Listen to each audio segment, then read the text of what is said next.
Hello, everybody.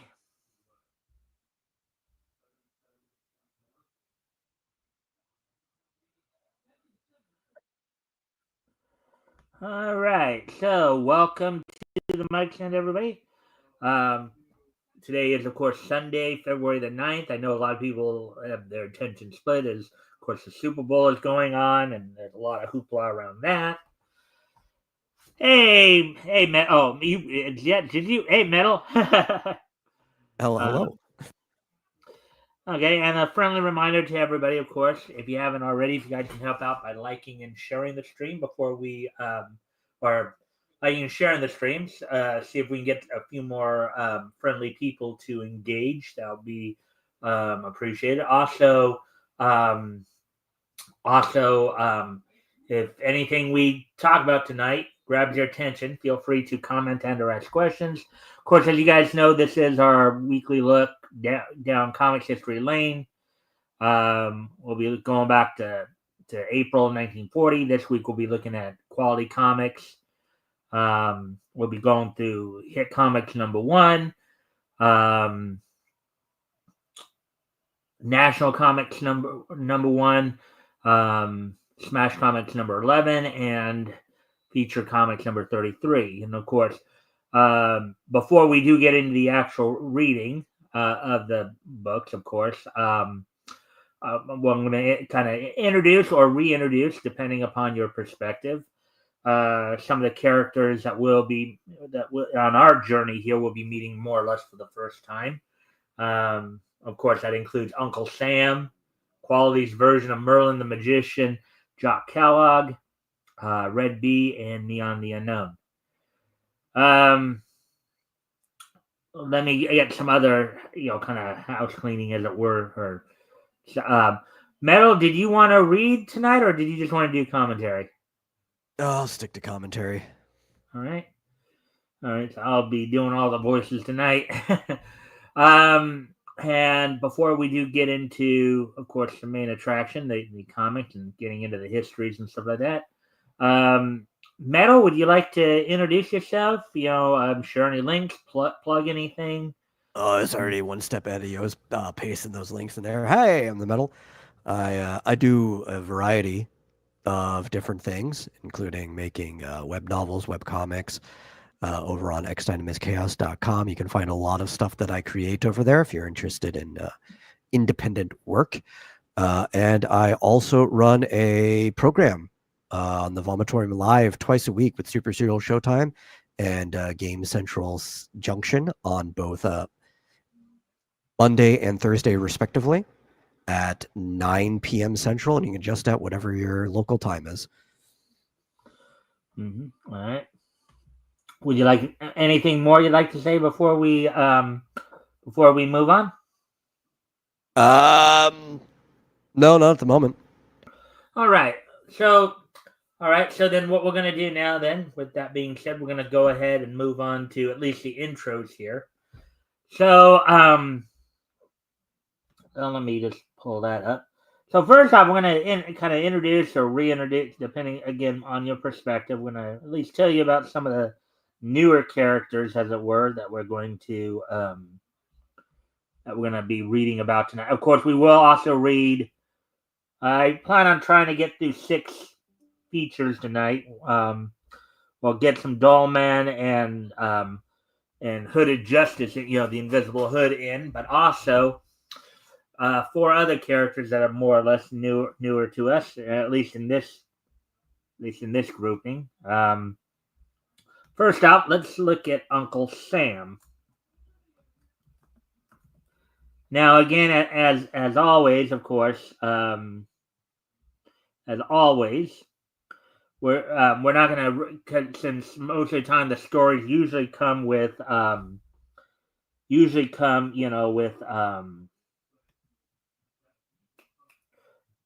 as origin stories anyways. We're not going to necessarily read the bios as much, but we're going to get to the more interesting stuff right off the bat. The powers, abilities, weaknesses, that kind of thing.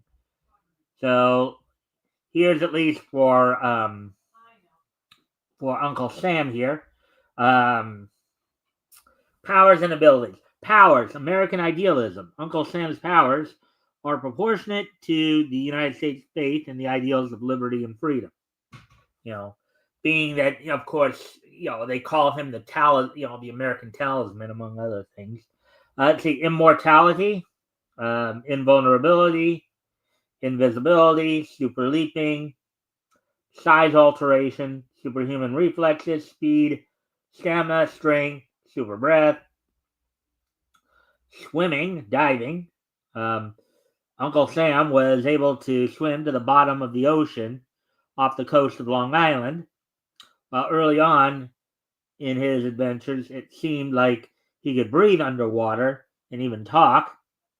Later escapades revealed that he could only hold his breath for a limited time. Danger sense, Uncle Sam once confided to Buddy's his little sidekick, as it were, that he receives a direct appeal or a sign when he's needed, but even he does not fully understand it. Possession. The spirit of America chose multiple patriots named Sam over the course of American history to take up the mantle of Uncle Sam. Now, what they were talking about is that Uncle Sam is, of course, possessed by the spirit of America, right? Yeah, So, I figured that much. I just find it kind of almost counterintuitive to always pick people named Sam, because then it's really easy to give the identity away. I feel like you should just be called Uncle Sam without being your actual name, to make it harder to figure out who you are. yeah, but I think a lot of people, Uncle Sam has always been an ideal that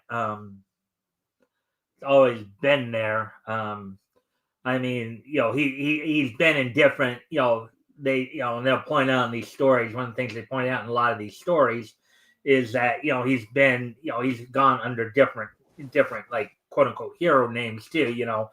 Minuteman, Brother Jonathan. Oh, well, that's better. As long as he's not actually running around yelling his real name to people, that's fine. Well, you also have to understand he's just Uncle Sam. It's not like he's giving his last name. Oh, yeah, but it's easy to find out at that point. I just need your first name. Hmm. Well, remember, not back in this time period because they didn't have the internet like we do now, where that information is so more readily available. Let's see. Fourth wall awareness. Um, Uncle Sam was able to beat King Killer by jumping between panels.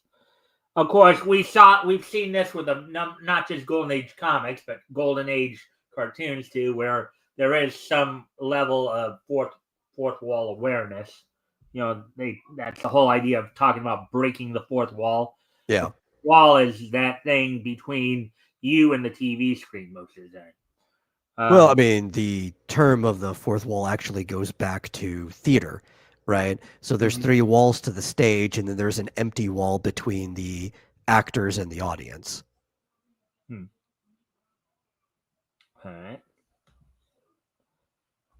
right. Dimensional travel. Uncle Sam was able to return to the clouds, home of the spirit people, and back when America lost faith in him. Let's see. Abilities, aviation, disguise, fighting mastery. Buddy claimed that Uncle Sam was a champion at any kind of fighting, whether this meant he had the ability to flawlessly match peak performance in any form of fighting, or that he had trained extensively to learn virtually every style of fighting is unknown. Fencing, boxing. Fencing, for those who don't know, that's swordplay. Marksmanship, that's the use of projectile weapons, primarily, usually guns, but also bows and arrows. Don't forget slingshots. Slingshots, yeah. Multilingualism, meaning he can basically speak multiple languages. Tracking. Weaknesses.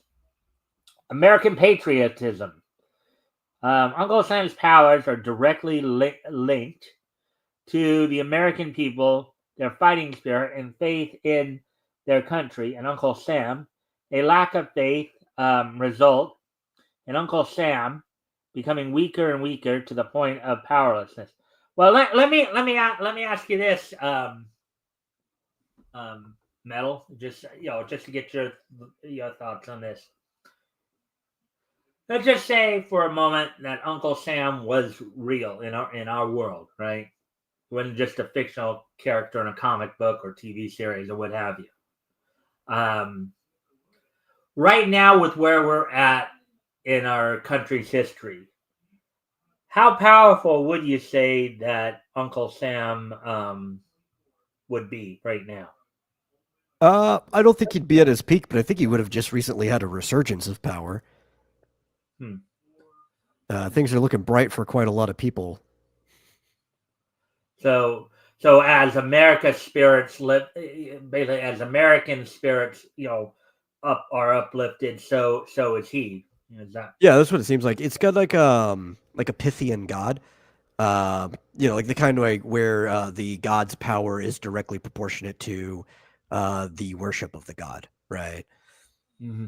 Oh yeah, well I'm aware of that concept because I actually remember there was an episode on the Thundercats, the '80s Yeah. Thundercats episode, where Lion-O comes across a lion, basically a lion who was at one time a god in the temple of Mum-Ra, but when the people stopped believing him, he became real weak, so Yeah. stopped worshiping him. So, as a bondage, Uncle Sam regularly performs great feats of strength, but an inventor, only known as Doc, once created and bound Uncle Sam with unbreakable string. Only after Buddy was in danger could Uncle Sam break it. Magic.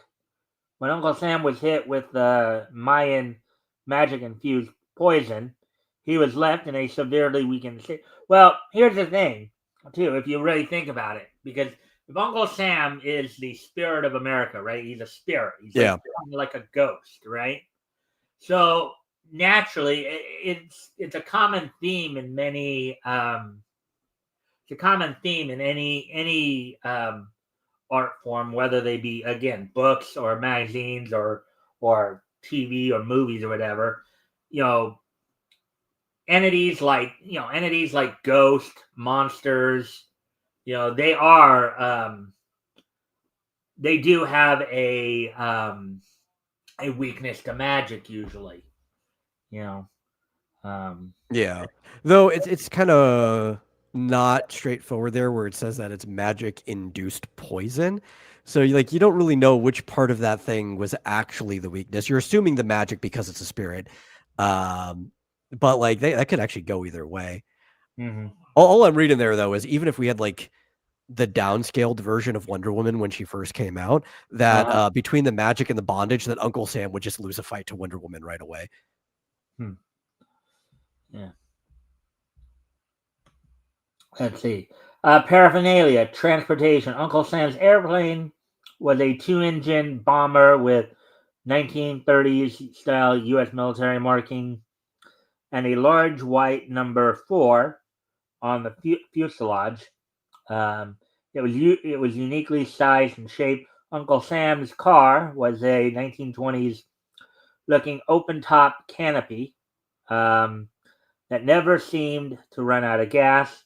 Then Bumbleboat, a yellow submarine invented by Buddy, capable of travels over 120 miles per hour at sea. It is equipped with torpedoes powerful enough to sink specialized battleships in one hit. They were later mass produced for the United States Navy with an insignia of Uncle Sam and Buddy's face. Notes: he once expressed an odd dislike for elevators as they, quote unquote, made him nervous. Interesting. While he never officially teamed up with heroes from other quality comics titles, several heroes reference him and his recruiting for the World War II allies such as Paul Bunyan and 7-Eleven. So there we go. I'm just laughing in my head mostly because it's an unknown to me until now Yellow Submarine that exists before the Beatles. Yeah. All right. So now that we've introduced everybody, Uncle Sam, now let's do Merlin the Magician here, Jock Kellogg.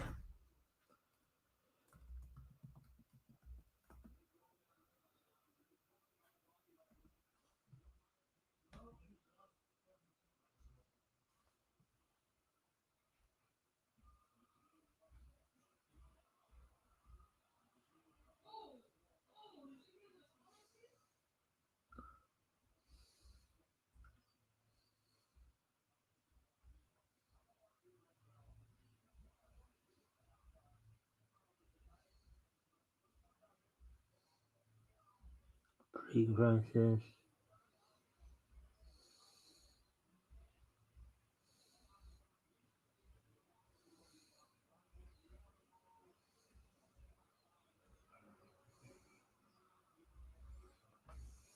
Struggling to find the right one. Well, yeah. Well, some of these characters, because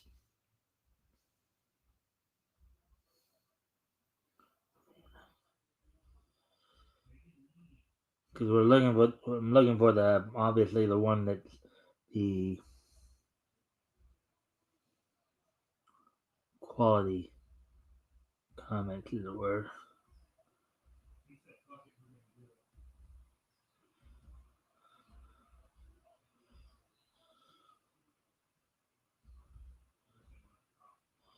This is just the 2000. But what I'm trying to find, of course, is the original Jock Kellogg, not the New Earth version Yeah. of Jock Kellogg. Well, if you go back, underneath it said other versions of Jock Kellogg. Right. You see It did. But I underneath didn't it see says it other versions. when I went down to other No, versions. go back up to the New Earth. In parentheses, underneath, there's a hyperlink that said other versions. Oh yeah. Oh, okay. I see. Of course, I was looking at the wrong one. Now let's see. Maybe this will have what you're looking for. Yeah, this one right here. That's the one right there we were There you looking go. for. After all, I'm an heir to Kellogg Monse. If I die, Jepson gets it. But isn't he supposed to be in the South Seas? Yes. There's that old place. So let's see. And I should have read this part when I was at Uncle Sam too, but oh well. Real name Jock Kellogg, main alias Merlin, other aliases The Last Merlin, relatives Merlin Ambrosius, ancestor unnamed uncle, Jason Kellogg, cousin, Ronnie Kellogg, ancestor deceased, base of operations London, alignment good, secret identity, English is citizenship, single, magician sorcerer, gender male, hair black, quality universe, Dan Zalherevich. Of course, first appearance, National Comics #1, last appearance, National Comics #26. Between 1940 and 1943 there. So, all right, powers. Powers of this version of Merlin. Magic. Merlin's cloak gives Jock unique abilities far beyond mortal comprehension. Animal control. Astral projection. Dimensional travel.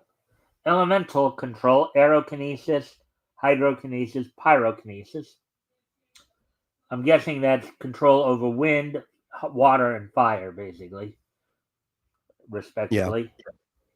Enhanced hearing, flight, healing, hypnotic stare, illusion casting, visibility, magnetic manipulation, matter manipulation, molecular reconstruction, necromancy. Merlin has been shown returning people back to life just with just a wave of his hand. He also summoned the long dead warriors buried beneath the Great Wall of China to fight once again. Phasing, summoning, telekinesis, teleportation, time travel. And I'm just reading these off. I'm not going as much into the definite because I'm pretty sure by now most people know what most of these terms mean. I feel that there is a need to explain, and I will, but I think at this point, most of these terms, I think most people understand. Occult abilities, occultism, aviation, swordsmanship, skiing. Weaknesses, power loss. Jock's magic powers are tied exclusive to Merlin's cloak. Losing it means losing all access to all magic. In some respect, it's kind of like Dr. Fate losing the helmet of fate, right? Power limitation. A strong enough force, like that of a plane crash into one of his monster creations, has been shown to break Merlin's spells. When he was grazed by a bullet, Merlin was left in a weakened state, unable to concentrate to conjure magic. He is also unable to cast spells indefinitely through the time limit of his magic is unknown. Paraphernalia. Merlin's cloak. This magical cloak is imbued with many, if not all the if not all, the magical capabilities of Merlin of King Arthur's court possessed. It was passed down through Merlin's descendants, eventually coming to Jack Kellog's uncle, who passed it on to Jock before he died. So there's an interesting twist in the whole Merlin story. Basically, the idea of passing down the magic through the family line there, but through the means of a cloak. Crystal ball. Merlin mentions searching for trouble with his crystal ball. Transportation. Zeus's Pegasus formerly. Here are some notes here. Jock Kellogg is the hereditary laird of the old Kellogg Manse in Dundee, Scotland. Did I pronounce that? Is it Manse or Mance? It's just manse, right? It's like a mansion. It's the same word for it. Yeah. Jock's nationality is not mentioned in any of the first few issues of National Comics, though he lives in London and owns a lordship in Scotland. In National Comics number 20, he is called an English magician. In later issues of the run, Merlin performs his magic by speaking backward, much like Zatara. This is first seen in National Comics number 12, when he shouts, Ria Iba or Elbub Morov, to keep sailors on a sinking ship from drowning. That's form bubble air, I guess. Yeah. Merlin is very similar to... Oh, go ahead. No, I'm just stuck on the fact that they call him an English magician, which Kellogg is like a Scottish last name. If you were to tell any Scotsman that he was English, that would be an instant insult. Yeah. Well, I know between the different kingdoms of the United Kingdom, of course, there probably is, between of course the English, Scots, Welsh, and Irish, there probably is a certain amount of pride in their own, in their own area, in their own lineage. Yeah. Merlin is very similar to another quality comics hero, Tor, the Magic Master. They both dress in near identical magician outfits, differently colored, sport identical pencil mustaches, and rely on incantations of backwards words and phrases to cast spells. Let's see. In a rare instance for wartime comics, Merlin actually helps two Nazi soldiers defect from fighting altogether, and they set off to study the ruins of Egypt. He is sometimes seen with a staff, though he never uses it for magic-related reasons, and it may only serve as a walking stick. A German soldier shouts a parody of the Superman line, "It's a bird, it's a plane," but instead of saying Superman, he says, "It's the magician." All right, so there we go with Jock Kellogg there. Now, of course, we have a couple more intros to do real quick, as quickly as possible. Then we'll get to the actual reading. I see. We have. Hey, Rex. Thanks for popping in. Again, a friendly reminder to everybody. Of course, if you guys can help me out by liking and sharing the stream, see if we can get some more friendly people here to engage. I'd appreciate it. Also, if anything here grabs your attention, feel free to comment and or ask questions. I'll try to answer the question to the best of my ability. So, getting ready to continue on here.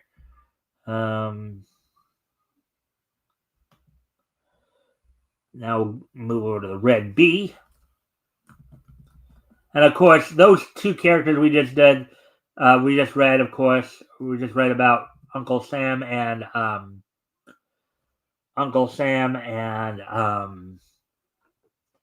Merlin. They made their debut in National Comics #1 on sale in April 1940. So.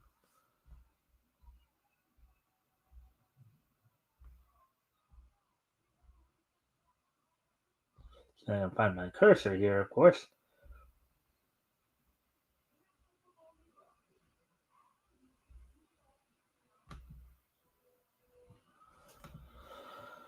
And there he is right there, Rick Raleigh.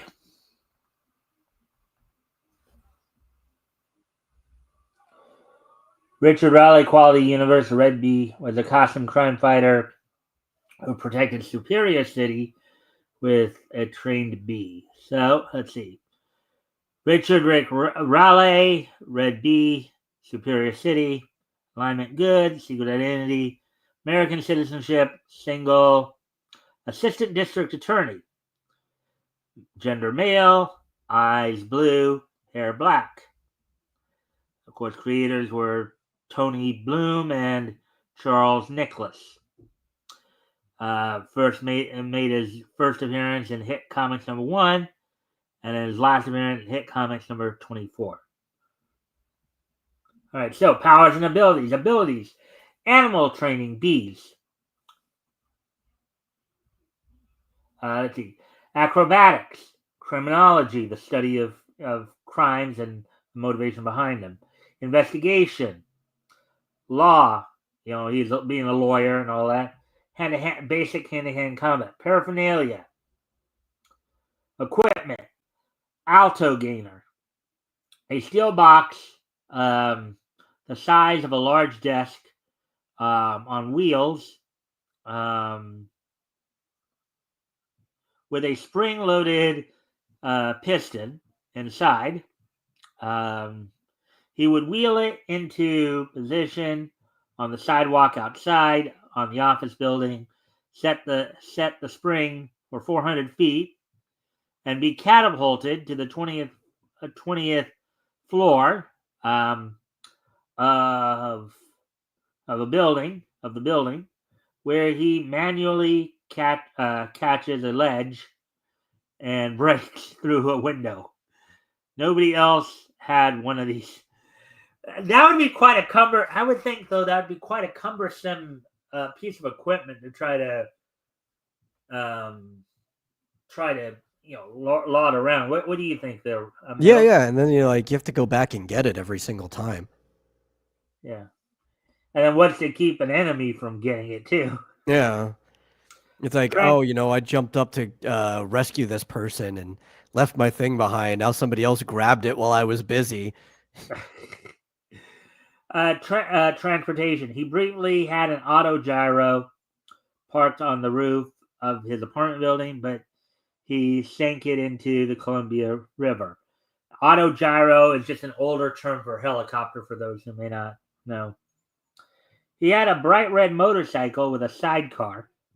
and a bright red roadster with an quote unquote automatic driving device built in.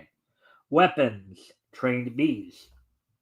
Notes in his brief career in hit comics, 24 issues, Red Bee was hit in the head hard enough to knock him unconscious a minimum of 14 times. This is a common occurrence, particularly in quality. A lot of the heroes get knocked out. There have been a few others, a few other comics too that have done this, but trivia. Initially, Red Bee had strawberry blonde hair, and his uniform included red and yellow striped pants. Later appearances show him with black hair and yellow pants. All right, so there we go with that one. I think the strawberry blonde hair would fit him more, right? Because Raleigh is a Celtic name of the English Celts. All right, interesting. And then, it's actually funny that we got two different. Sir Francis Raleigh, wasn't there? Sir Francis, the one who put his cloak over a puddle for the Queen. Yeah. But it's like we got two heroes of Celtic ancestry today, right? We've got Kellogg and we have Raleigh. Yeah, but but remember the times that these comics were written and when they were creating these characters too. You did have a lot of, Western European. Oh yeah. Immigrants here. I mean, hey, my family's from Ireland. I can relate. Right, and then but this guy reminds me, which obviously you shouldn't watch this now. You can look back for the link in the chat. But for anybody else as well, there's a Newgrounds video by Harry Partridge, Dr. Bees. It's great, and he reminds me of this of Dr. Bees quite a lot.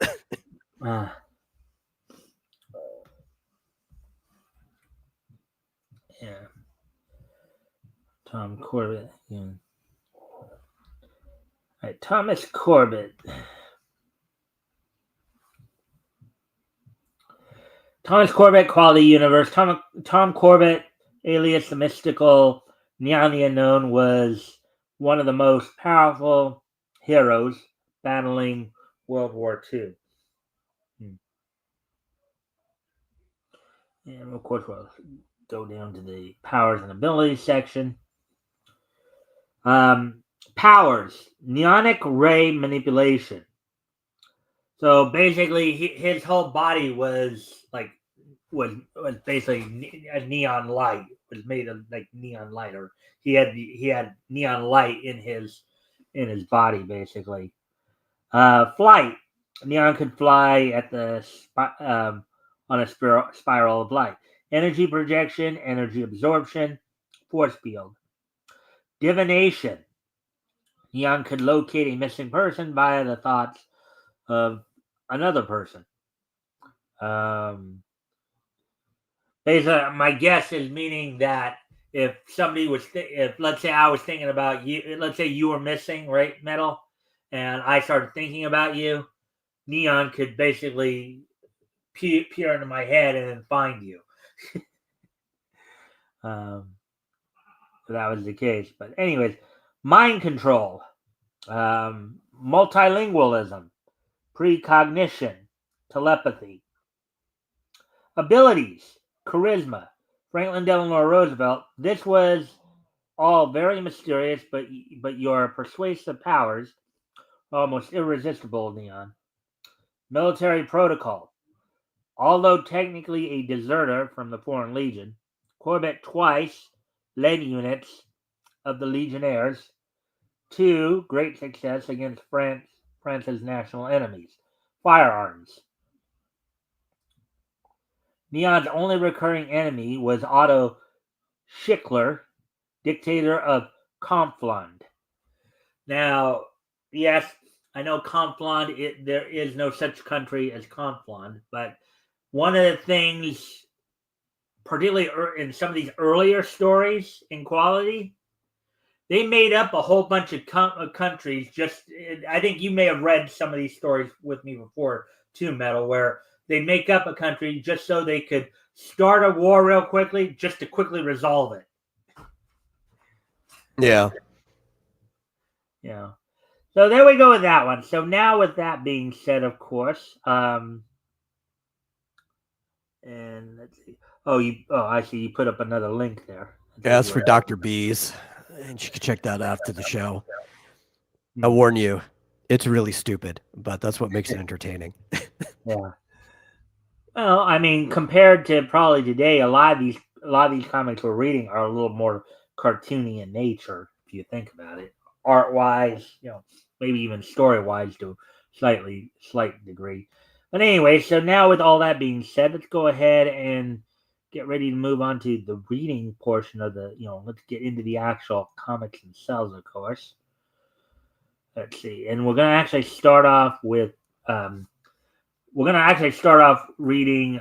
Um, as I've explained this on some of my shows before, I usually start out with the stories that have, I usually try to go in descending order from the stories that have the most pages to the least pages. So we're going to actually start out with Doll Man first, then we're going to, in Feature Comics 33, then I'm going to go over to National Comics #1 and read Uncle Sam and Merlin there. Then we'll read Red Bee and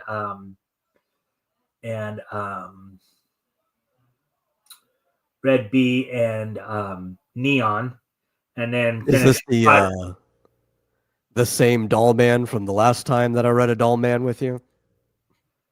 Daryl Dane, the scientist who sometimes takes a pill, sometimes takes a serum, basically a precursor to Ray Palmer Adam.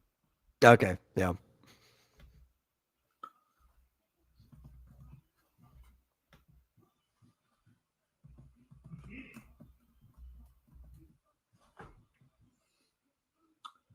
And as always, Metal. Of course, since you chose not to read tonight, just if anything grabs your attention as we're reading, go ahead and chime in when something catches your attention there. I am prepared to be extremely critical. As you always are, right?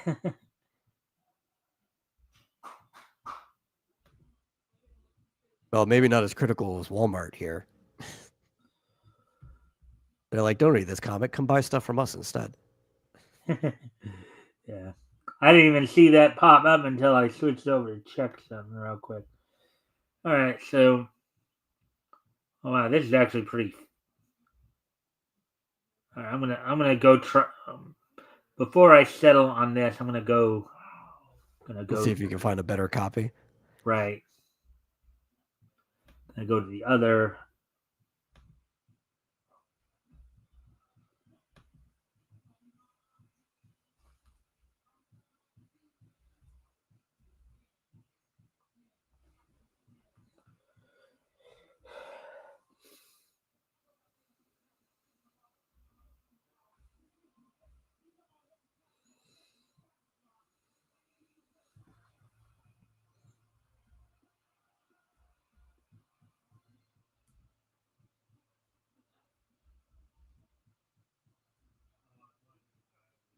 Yeah, I had to go look. Some of these characters, they're so old that they've kind of just like disappeared from the public consciousness.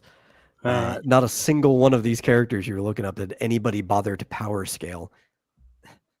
Power scale. What do you mean by? Oh, Like actually break down their feats and what they mean, like how much destructive power or energy or like what the actual strength involved is. Nobody's bothered to do that for any of these characters because almost nobody knows they exist. yeah. All right. So. All right. It So looks like they're just the same. this one isn't any much better. So I'll just go back Like to. I feel like they're just the exact same one. Like whoever hosted the other place just pulled it from the other one. Oh, you mean the copy? Yeah. That's possible. There's a lot of especially older material where there's only like one copy of it. So anywhere you go, you're just gonna find the same copy. Yeah.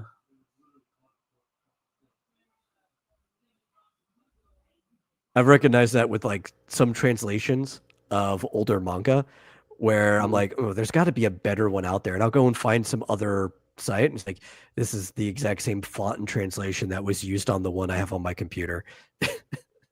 All right, so we're going to settle in on this one then. So now we're going to get into reading. So, feature comics starring Lollapalooza. Hey Lala, look at how easy I made that jump. Also starring the Doll Man, Mickey Finn, Captain Fortune, Spin Shaw, and featuring Rance Keen, Rusty Ryan, Big Top, Reynolds of the Mounted, Samar, the Ghost Detective. I can't make out that last one. All right. I don't know, some baby. Yeah, looks like it anyways. And look at this. This is what you could get as a possible prize here. Yo, a Schwinn? That's a good bike brand. You know they brought back the old style of Schwinn like that? You can get them at Walmart now.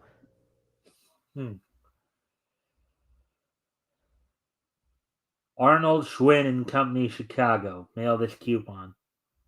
I bet they went up like everything else though. Back when I saw them, they were only going for like $400, but I wouldn't be surprised if they're $600 now with inflation. The Doll Man. The smallest man on earth. You know, so as much as I wanted to read this, it's too dark. I can't Yeah. really. I'm gonna move on to National Comics here. That's okay. At least we got to experience an ad for a really cool bike.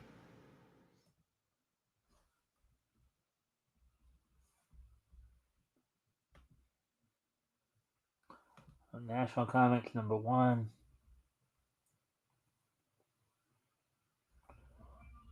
Oh, hey, Rick's here. Hey, Rick. Hey, Rick. Of course, if you guys haven't already, you guys can help out by liking and sharing the stream. See if we can get some more friendly people in here to engage. That'd be appreciated. Also, if anything here grabs your attention, feel free to comment and or ask questions. We'll try to answer the questions to the best of our ability. And I'm sure Rick is coming to check out his work with the thumbnail there at the background there. There we go. And much brighter comic, National Comics. There's Uncle Sam right there, America's greatest comic character. I would have never guessed. Look, there he is right there for you. Yeah. Drawn exactly like every depiction of Uncle Sam ever. Yeah. Which, I mean, I guess they're doing something right. You immediately recognize him. Merlin the Magician, Wonder Boy, Paul Bunyan, Cyclone, Space Pioneer, and the Kid Patrol. Oh, I didn't know they had comics for Paul Bunyan. I love Paul Bunyan. Oh, I'm sure a lot of, well, yeah, they do seem to have a lot of the like folk hero type characters in comics as well. We need to bring the folk heroes back. They're great. We need Paul Bunyan, need John Henry, Johnny Appleseed. Yeah. Also, turns out we didn't even need the last comic. We got the exact same bike ad. and probably much brighter too. Yeah. Much brighter, well, but lower quality in some ways than even the cover and the next page after. They did not scan this ad very well.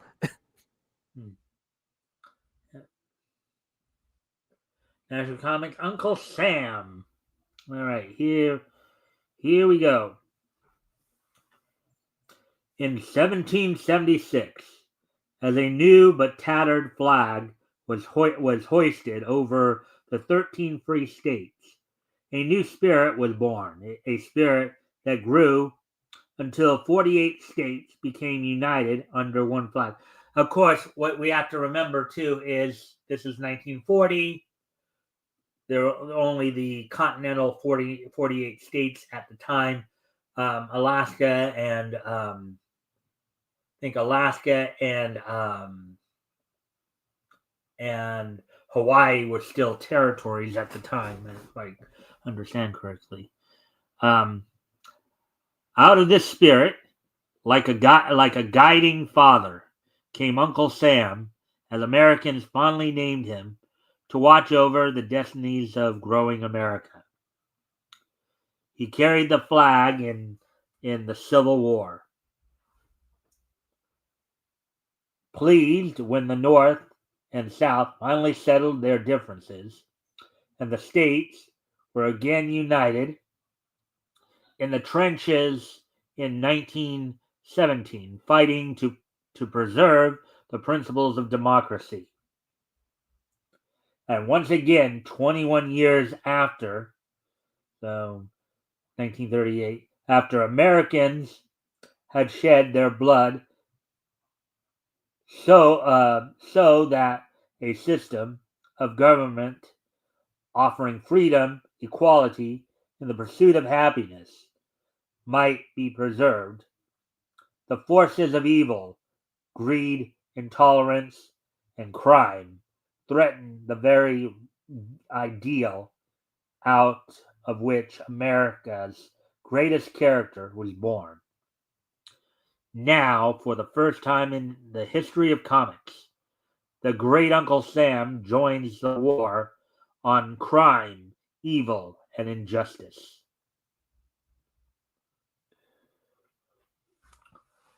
With the dramatic terror of an approaching storm, the grim harvest of an overworked soil descends upon the farmers of the United States.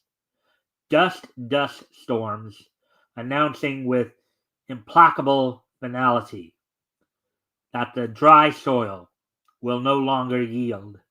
In great rolling clouds, the parched earth shifts across the once fertile valleys of the Midwest. Farmers abandon worthless farms, turn westward in search of jobs. The job, any job, for they are hungry. Impressions so far, Metal?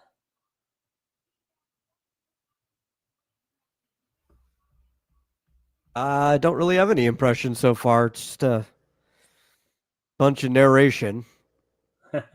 I get it's set up. I mean, maybe we'll actually get to whatever they're setting up real soon. Yeah. Across the Great Plains, over the Rockies, like a mighty invasion, they descend on the more fertile lands of the West. But other states have their unemployment problems too.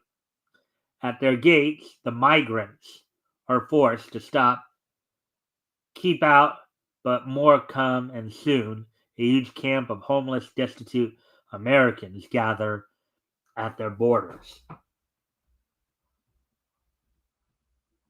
On a high ledge overlooking the camp, three men survey the scene. According to my information, there should be more coming in a few weeks. A smart man could use that crowd. They're bitter enough to fight for anyone. But boss, there are only a few of them. Hey, I could name you three dictators who started with a following smaller than that. Scar, this is a setup for us. So you were saying about what they're setting. What do you think they're setting up for? Well, I don't know. These guys, they don't look very trustworthy. Almost looks, I don't know, very mobbish. Hmm. Like the mafia? Yeah, Oh, let's they're continue up on. to no good. They're gonna probably rip somebody off, abuse some people, maybe even kill someone. Who knows? All right. Join the camp. Join the camp. You know what to do. I'll get the money in a month. We should have a first class fighting outfit. A march on Washington. I and El Cobra am dictator. But boss, that means killings, murders.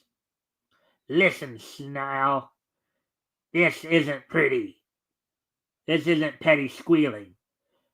We'll own the United States Mint. More dough than you can count. Cobra drives off, leaving his two agents to their work. Oh, that's a pretty big heist if you think about it, right? Instead of settling for small game, it's like if I just become dictator of the country, then I'll own all the money. Quite ambitious, wouldn't you say?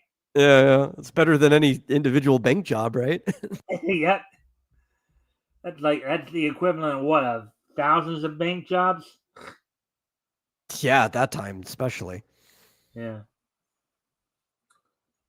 With the craft of trained rabble rousers, Scar and Snile set to work on the Okies.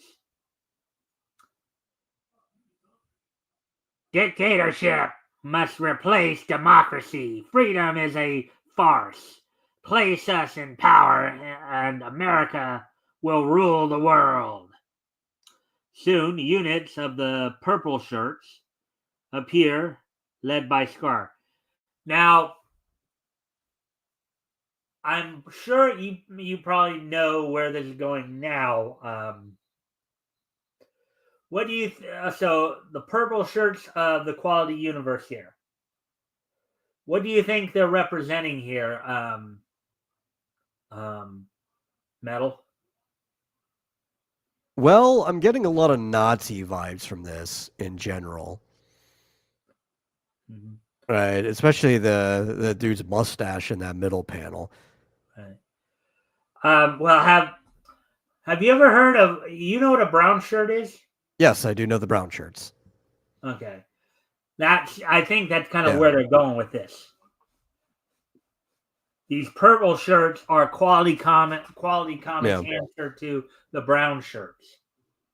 I always find it real funny when you go back and you read about that the pre-Nazi regime when they were trying to take over, and you have the browns and the reds were just constantly switching sides because they, for the most part, they believe the same things. They're just on different teams. Uh huh.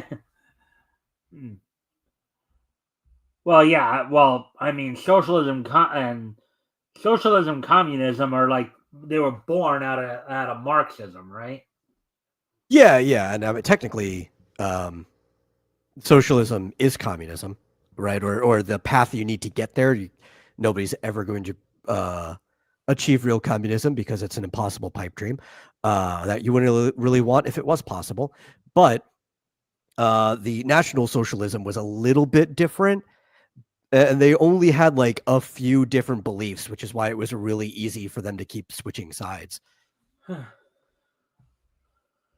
Yeah, just minute differences, like two brothers, right? Yeah. But democracy has a defender. Ezra Smith speaks. Dictatorship will enslave you. Under democracy, you have freedom.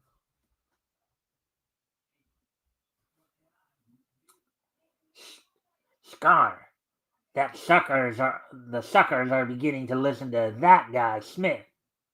Oh yeah? I'll take care of him. One night, buddy my boy, it's really horrible that a gang like the Purple Shirts can stir up free thinking Americans to the point of giving up their freedom. We must stop these political gangsters. Political gangsters. That's an interesting term, huh?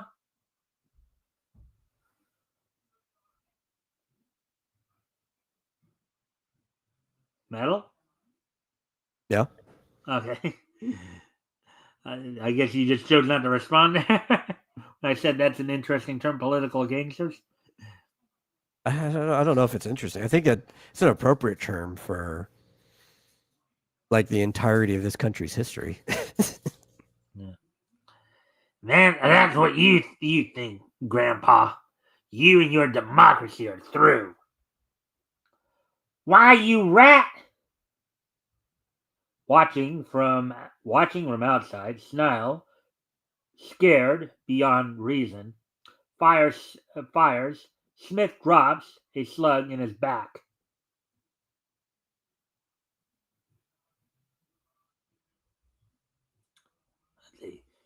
Good work, Snile. Come on. No use looking for the kid. We gotta scram.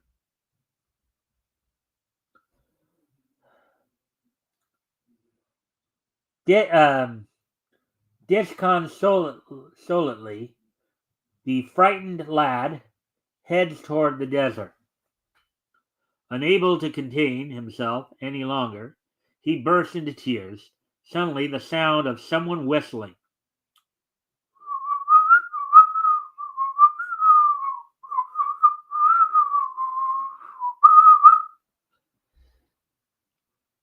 Now, little man. You're not really crying. Men don't cry, you know? Tell your Uncle Sam all about it. Huh? Yeah, that totally wouldn't fly today. What would apply today? Oh, it's telling people that men don't cry, which Yeah. is totally true, but that wouldn't fly today. Took 3 pages for this to start getting interesting. What was that? So it took this one 3 pages for it to start getting interesting. Whose uncle are you? Everyone's uncle. Every American boy is my nephew. You see, I've been around this country a long time, and I reckon the principles our forefathers died for are worth preserving and fighting for. Let's see. Of course, some folks will say I'm a busybody, but when a little feller needs help, I reckon even a busybody's aid is mighty welcome. Gosh, Uncle Sam, you're a real smart guy. Okay, so let me ask you something. Let me ask you this, Metal. All right. Now you've seen some of the stuff that's been going on since Trump has Yeah. taken office. So how do you think a lot of his detractors might react if all of a sudden Uncle Sam started coming down the street whistling, Yankee Doodle and all that? How do you think they might respond to him? Well, I think most of his detractors aren't really fond of the country anyway, so they'd probably start throwing eggs at him. Mm-hmm. I just found one of the lines that he just said, where I'm everyone's uncle, kind of funny.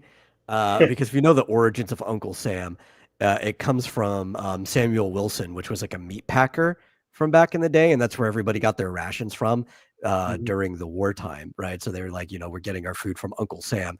And that kind of became like a general name for anything that's like GI or government issue, right?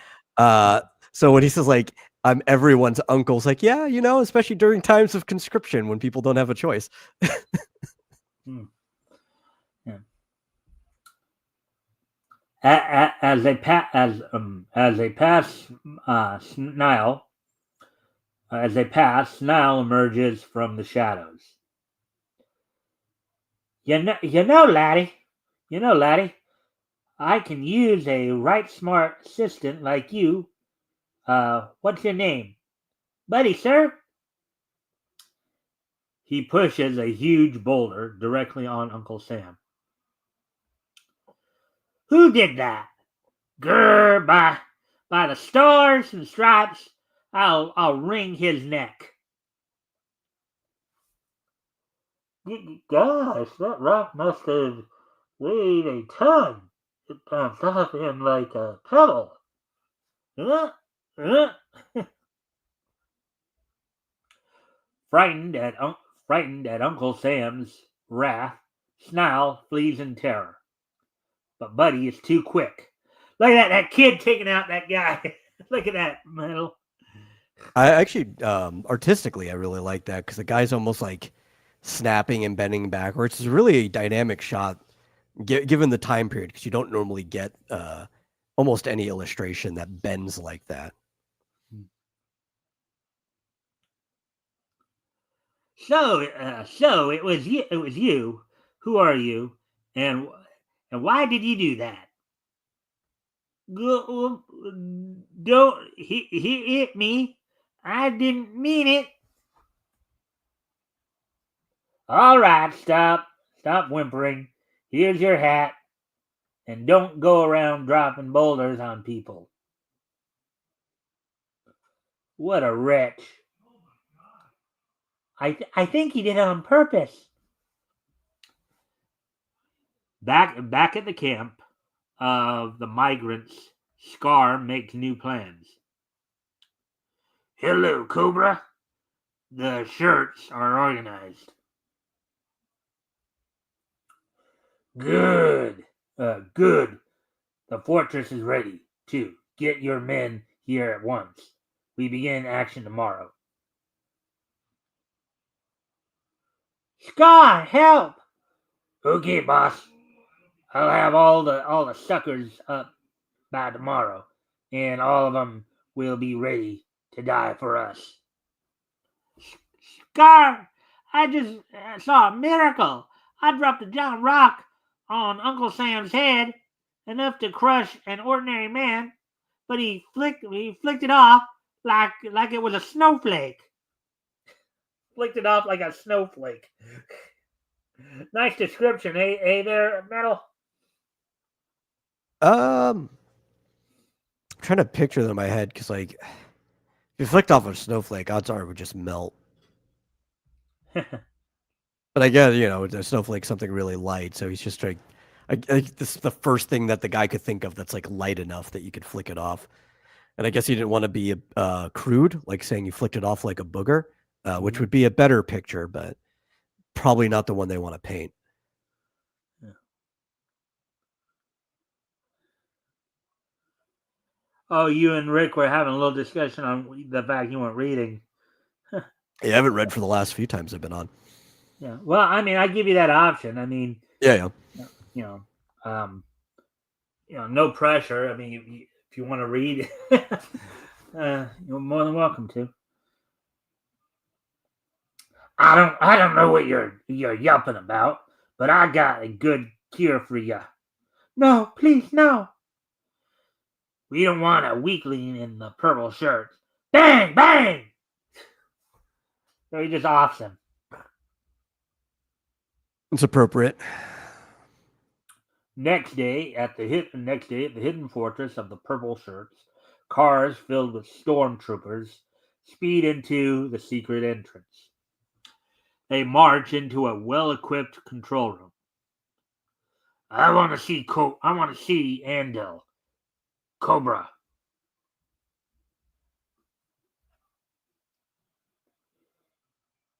You see, Scar, we've got the most modern equipment we could hold out for months against the entire U.S. Army. They discovered us here. But Cobra looks like foreign-made equipment, and those troopers, they're foreigners too. Right, Scar. Gotch goes in. Here is an agent for a well-known foreign power.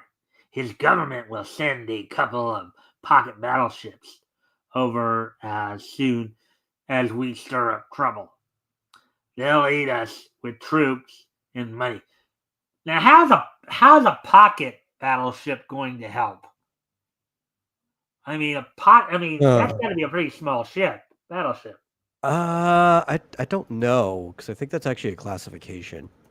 Okay, yeah, I figured as much, but I was kind of trying to be. Yeah, It's they call a Deutschland class cruiser, right, from Germany. Hmm. And it actually has very heavy armaments on it. Yeah. Meanwhile, gosh, Uncle Sam, you sure can run fast. Um, if what you tell me is true, that camp needs looking into. The uniforms. Say, young man, don't you know it's against the law to wear a military uniform?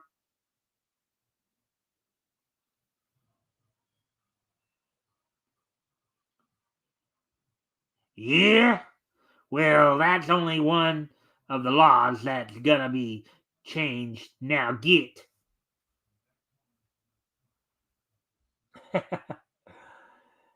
And look, he's still got Buddy on him, and he's still running. Look at that. Yeah, I like how the American flag pinstripes give you this illusion that his legs are even longer than they actually are. Yeah, but isn't that the case with stripes anyway? Stripes kind of. Yeah, if you've got vertical stripes, they're going to make things look longer and narrower. If you've got horizontal, they're going to make them look shorter and wider. Yeah. Run him down. We don't tolerate meddling old. Hey, what the? Where's my hat? Here it is, Uncle.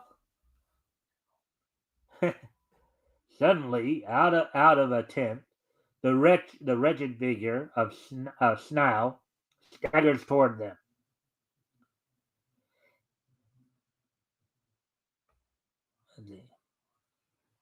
Hey, look, Uncle Sam.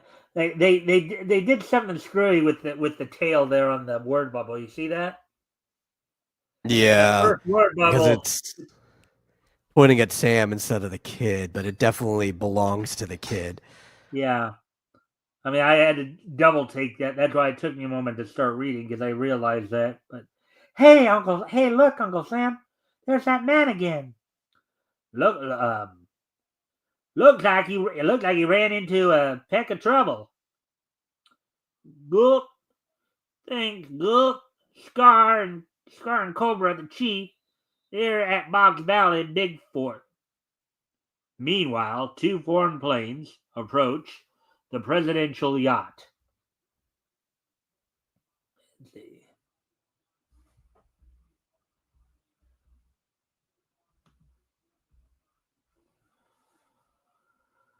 Let's see. But it's impossible. You can't kidnap the president. It's being done right now. Get going, Mr. President. Don't radio for help. The men in that autogyro will bomb this ship if any messages go out. Headline screams the news. President kidnapped. Wow, Walmart, you're just persistent, aren't you? They are a P in the A, right? Yeah, so going back to the tail thing, what's funny is like I see that all the time now because a lot of people use like prefab word balloons.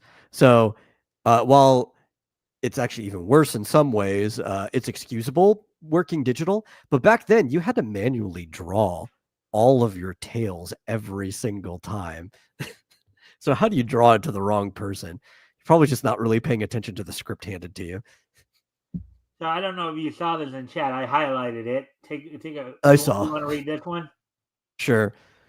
Uh, Rick from Cross Comic says, we got a Cobra, a terrorist organization. So where is Cobra Commander or Destro? Well, in this case, Cobra Commander is Hitler. Yeah, and in this case, the organization is not Cobra. The Cobra is the name of the leader here. It's the Yeah. name of the leader, and the name of the organization are the Purple Shirts, which is, I believe, an analog quality comics version of what the Brown Shirts were known for. Meadow, would you like to explain those who might not know what the Brown Shirts were? Oh, well, those are basically just the uniform for what would be the National Socialist Party of Germany prior to them actually taking over. But they also acted as kind of the Almost like usually a when we police refer to the force. brown shirt, it's usually as a group of people, who are trying to who are acting treasonous in this case, the brown shirts who are in the Yeah. country here. They're the equivalent of a militant activist group. Yeah.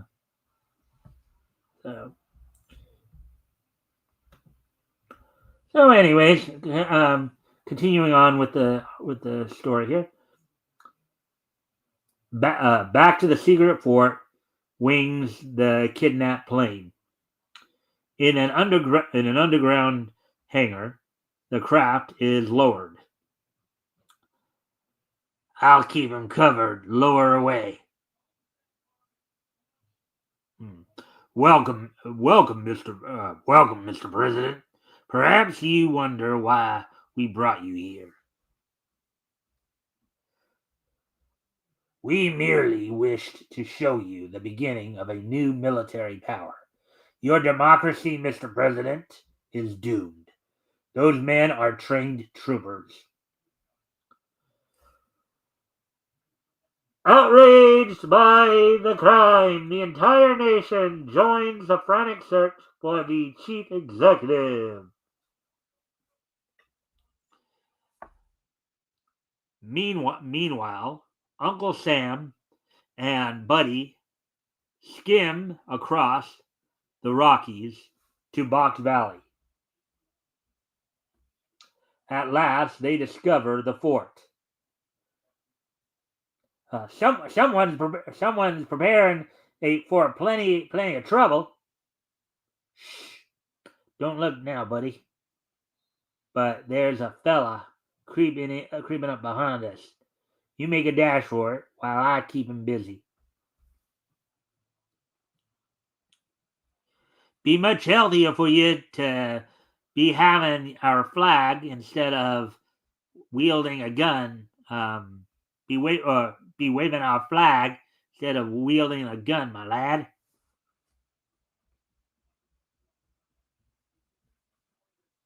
And it would be a lot healthier for you to mind your own business. Well, I've taken care of myself a good long time now. It's the young fellas like you need advice on health ideals and such matters. In that case, I'll let you give advice to the firing squad. Buddy arrives at Army headquarters. Uncle Uncle Sam is in trouble at the secret fort. Order Company K out at once.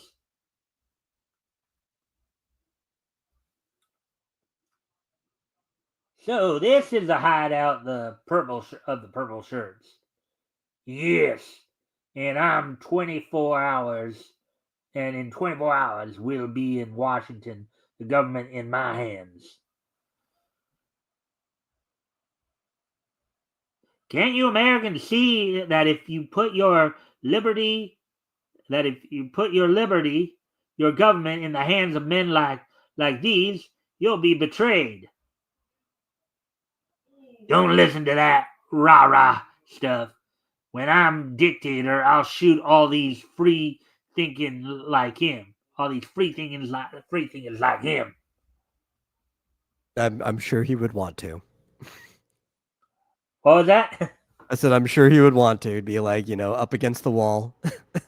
Yeah. I'm with Uncle Sam. The fate of freedom depends on you. Quit! Get your men, Gozan. Quit! Get your men, Gozan. Kill the swine. Staunchly, the Americans stand off the attack while Uncle Sam runs to rescue the president. Wow, look at that! He just by speaking a few words, he's able to turn some of these people who they had thought were in their pocket against him. Yeah, it's probably the most unbelievable part of this, but we are in the world of fantasy, so super charisma and all that. It's like who doesn't want to join the team of freedom? Yeah.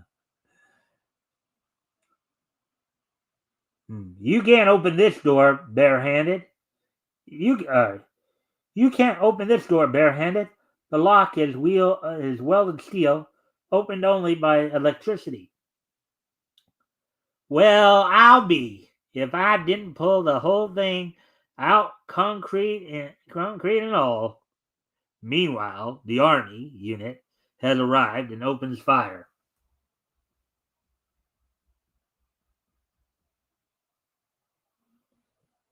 We're halted. These walls are we're halted. These walls are 10 feet thick.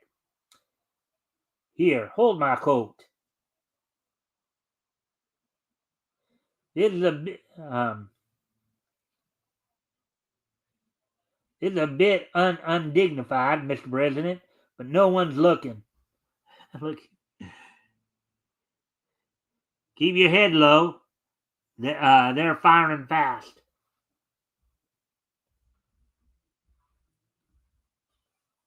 That is pretty strong, though.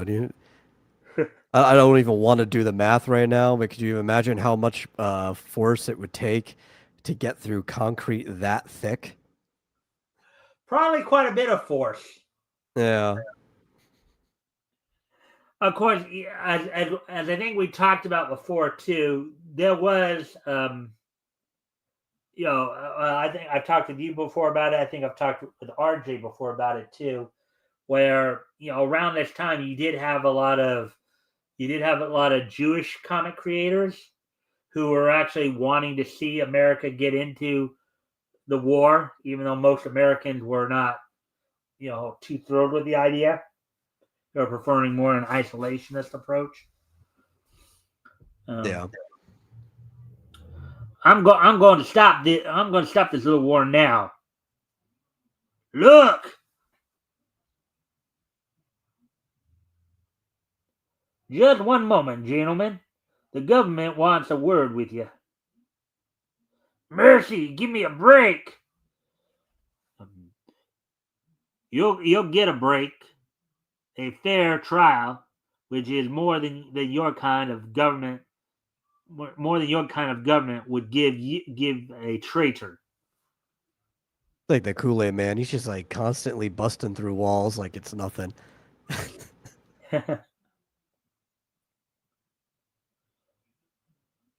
You can stop firing now. The purple shirt revolt is over. The firing ceases. The Americans haul down the dictator flag, and as Old Glory is run up, the strains of Star Spangled Banner floats from the fort. Here's your hat, Uncle Sam. Thanks, buddy. I reckon you boys can take care of yourselves. Look at him run off before I could get a picture. Probably a publicity stunt. I wonder, I have a feeling he's real as you and I. Let's see. Well, readers, it appears I'm an assistant who will share my adventures, and I'll bet right now there will be mighty exciting ones. Follow the adventures of America's greatest comic hero, Uncle Sam. All right, so we're through the first story we've read. It also didn't age well. Huh? But you know what? If you're gonna talk up your character, you got to be the one your biggest fan. But I don't think anybody's gonna consider Uncle Sam America's greatest comic hero. Yeah. Overall impressions. It was all right. I think the only real criticism I have of it is they were only called the Purple Shirts, right? They didn't have any other name for the crew, Mm-hmm. right? So like the actual Brown Shirts had an actual name, which I'm trying to remember. It's in German, obviously. It's like Stormabteilung or whatever, but it means Storm Division, right? Mm-hmm. Brown Shirts was a nickname because of the color of their shirts. So they really should have had like a cool name for the bad guys, but then like insult them by only calling them Purple Shirts the whole time. That's my only criticism. Aside from that, I think it was pretty fun. All right. So, what did you think of the art? Well, I think it was all right. Very simplistic at times, but I'll be honest, I take the same shortcuts where if I don't have to, I don't draw a background. Um, but it's clean, you know. It's Mm-hmm. slightly above average, I would say, for some of the other comics you're reading at the same time. And when backgrounds are drawn, they're actually pretty dynamic and flavorful. There Mm-hmm. was outside like the base earlier. There was like a forested area, and it looked like it was almost entirely freehand drawn from like memory and not from a reference. And it felt very Seussical, and it was fun. And I like backdrops like that. Yeah. But overall, you did like the story and all that, right? Yeah, I think it was pretty strong. I think it's stronger than half the stuff I've read on this show. So Mm-hmm. Well, I know you've had plenty of criticism on some of the stuff we've read, yeah. so yeah. Well, before we do move And on just hearing the to name Uncle Sam, I thought I was going to have a lot of criticisms on this one, but it was a pretty strong comic. yeah, all right. Well, before we do move on to the next story, the Jock Kellogg Merlin the Magician story here, let me get a couple of these. So, yes, I love when YouTube shows uh, newer, smaller creators. I love this. Well, thanks for that, Plant Bat. Hopefully hopefully you'll hopefully we'll see you around here more often. Um, don't know how much you are into like anime, cartoons, comics, manga, pro wrestling, but that's basically what we cover here, what I cover here on my channel, the Mikestand.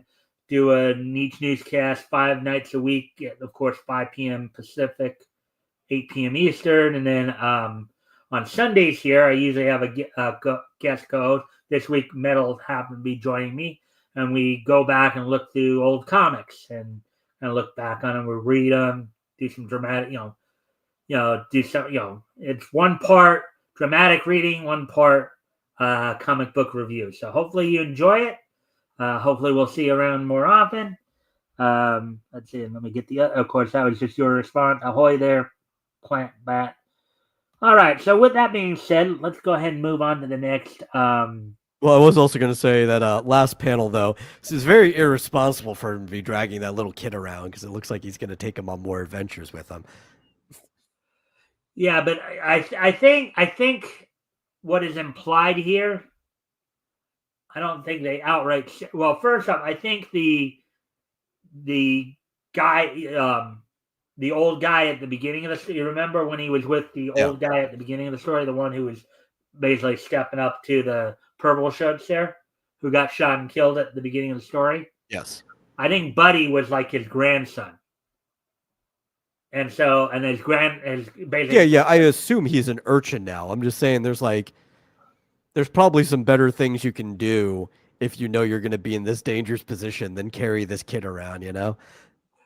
Well, you'll just have to follow the adventures as we read them. I don't know if you'll be with me every time we read this story, but that's one of the big reasons why you want to make sure you're watching every week and keep Yeah. up on what we're keeping up on, right? Yeah, All right. which I'm not against it as long as like the world acknowledges that. Like I have a character who's basically got like a street urchin as a sidekick that he helps take care of because they're both Mhm, homeless. mhm. And when I do finally get to those stories, I'm going to acknowledge a lot of times that it's not the most responsible thing for him to be carrying this like 12-year-old girl around with him, but it is what it is. Yeah. Well, I mean, and plus one of the things you also have to remember about the golden age comics here. You did have a lot of characters having like young sidekicks, right? Yeah, Of yeah. course, It makes it a the little more more well relatable known for. versions like Robin and all that. But I mean, the Clock had taken in a kid for a while there during you remember the Clock, right? We Yes, sometimes yes. call him Captain Well, I know Napkin. the reason why they do it, though, right? And from a publisher perspective, is a completely selfish reason. It's by having a little kid in the story, it makes it more relatable to a lot of the kids reading the comic. Well, yeah, I mean, think about it. What little kid wouldn't want to tag along with a superhero, right? What little kid wouldn't want to tag along with a superhero? Because superheroes Yeah. lead exciting lives, right? Yeah, yeah. Which I think the most relatable one is when the superhero doesn't want the kid around, but they keep showing up anyway because it's really hard to actually get a kid to do what you want them to do. Yeah. You're like, it's dangerous. You shouldn't be here. That's not going to stop me. Yeah. But I'm pretty sure that Uncle Sam doesn't mind taking Buddy along because I mean Buddy's going to be like his assistant, so of course he's going to protect him. You know. So, anyways, Merlin the Magician by Lance Blackwood, I believe. I guess it's if I'm reading that right. That is what it looks like. Huh? That is what it looks like. Yeah. Thunder rolls with the laughter of the gods as the great Merlin pits his magic against destiny and defies the mighty god of war. London, London, Piccadilly Circus at a fashionable bar. Ha ha, Jock! You're a riot! No, oops. Let me try that again. Ha ha, Jock, you're a riot. No, I'm not kidding, girls. I've spent the last of my fortune. Telegram, Mr. Kellogg, sir. Oh, wait. My uncle is dying. I may be in for a fat income. Wow, right out the bat, he acknowledged. Excited by the prospect of another fortune, Jock Kellogg, handsome playboy, speeds to his uncle's home. Jock lad, uncle. Well, this hardly the house for a man of your means. Yes, I am wealthy, but not in mere money, Jock. You are a descendant of Merlin the magician of King Arthur's day. This cloak, which has been handed down to us, that that is your inheritance. Keep it, for you are the last Merlin. Back in London with his strange inheritance, Jock returns to the nightclubs to drown his sorrows. Well, girls, this is my great fortune. An old cloak between me and starvation. Tisk tisk. They don't seem so glad to see me now that I'm flat broke. Yeah, isn't that the case though, Metal? Yeah. Well, you know what? It's actually really funny when you think about it. So they're using Merlin in the way that it's like the named character from the more modern tellings of King Arthur's court, right? But Mhm.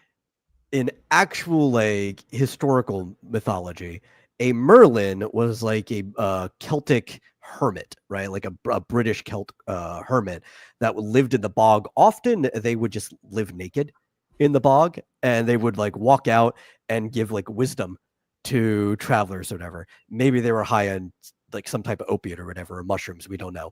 But Merlin was a title. So in some ways, saying you're the last Merlin and you now that he's like broke kind of accidentally makes him closer to an actual Merlin than they're intending.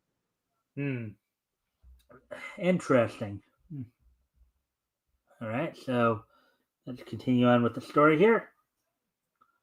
In an ironic mood, he dons the old cloak and leaves the club. Suddenly, before his eyes, a woman leaps from a window. Impulsively, he shouts, "Stop!" To his great amazement, the falling woman is suspended in midair. Hardly believing his eyes, Jock tells the woman to descend slowly, his voice trembling with awe. Can you imagine that? Imagine all of a sudden you're wearing this cloak, and all of a sudden this happens. That's got to be something incredible to have to experience, huh? I don't think I'd be fazed by it, but I'm also not normal. Now I understand. He called me the last Merlin. The cloak gives me his magical powers.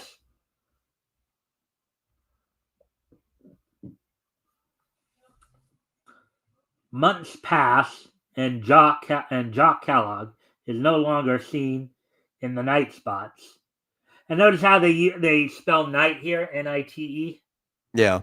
It's just an alternate spelling.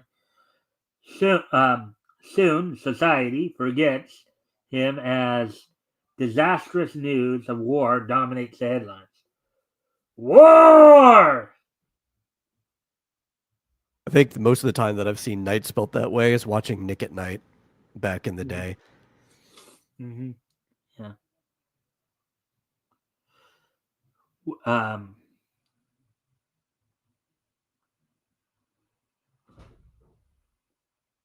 Oh, the bloodshed. A strange hooded. Oh wait. Oh. Yeah.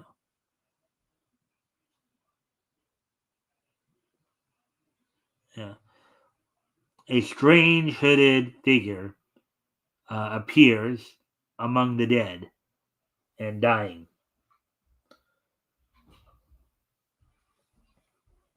Here, friend, drink. You'll like to see the end of all this useless slaughter. It can't go on much longer.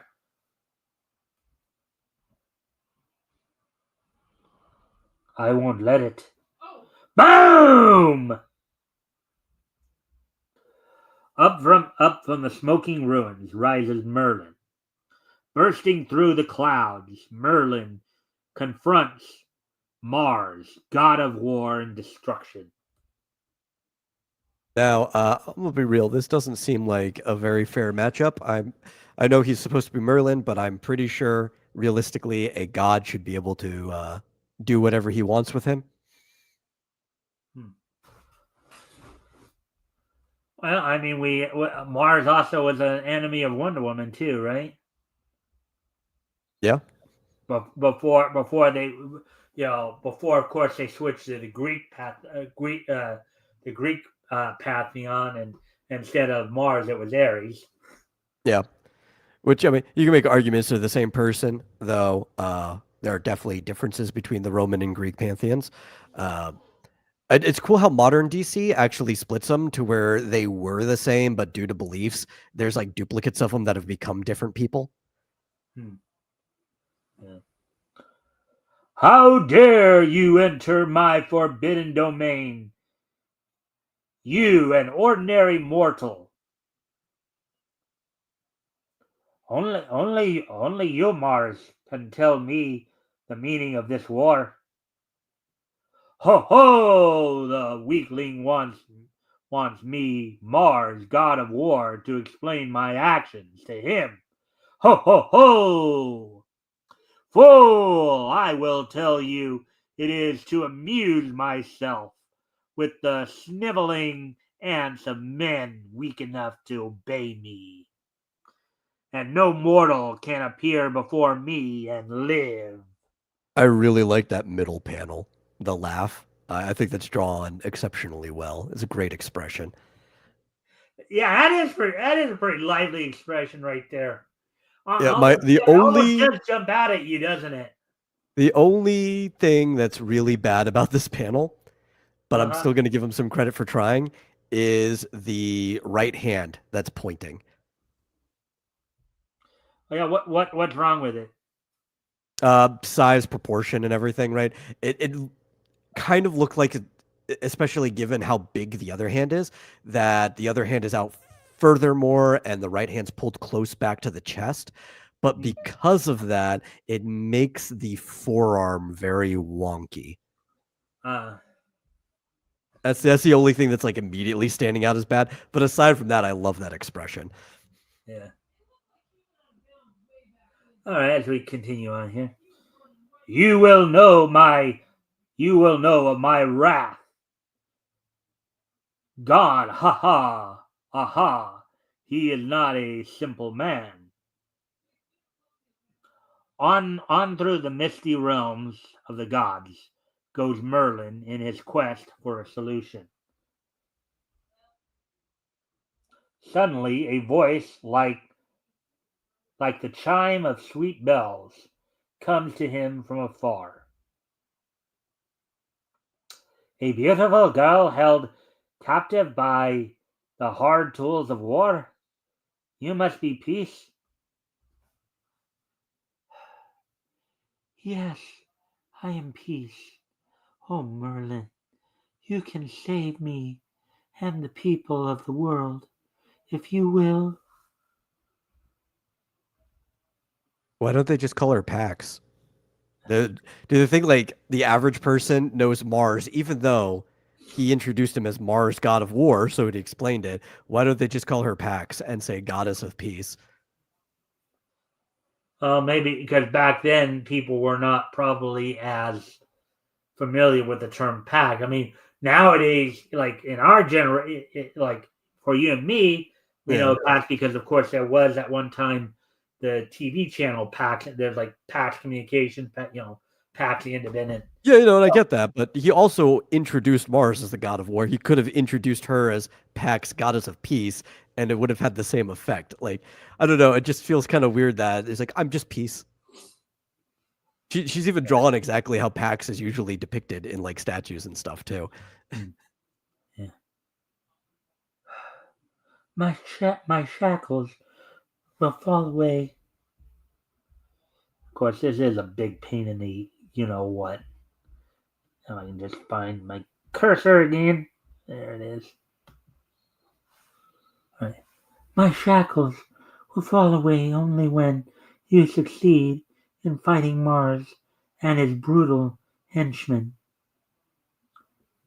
I pledge my life to the task of freeing you, Peace.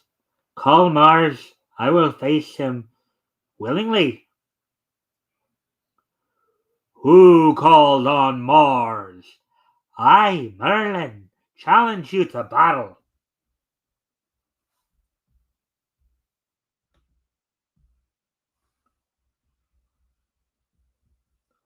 Ho ho! Ho ho! You must fight my pals, hunger and poverty. Cruel poverty. You weaken men's spirits so that they follow the call of Mars. But I've a remedy for you. Fiercely, the struggle goes on. After him, hunger will make him crawl for mercy. The steel grip of hunger is closing about Merlin's throat. But Merlin quickly throws off the giant villain. Now Mars himself bears down upon Merlin. Each step is like the crack of thunder as a terrible war god approaches Merlin.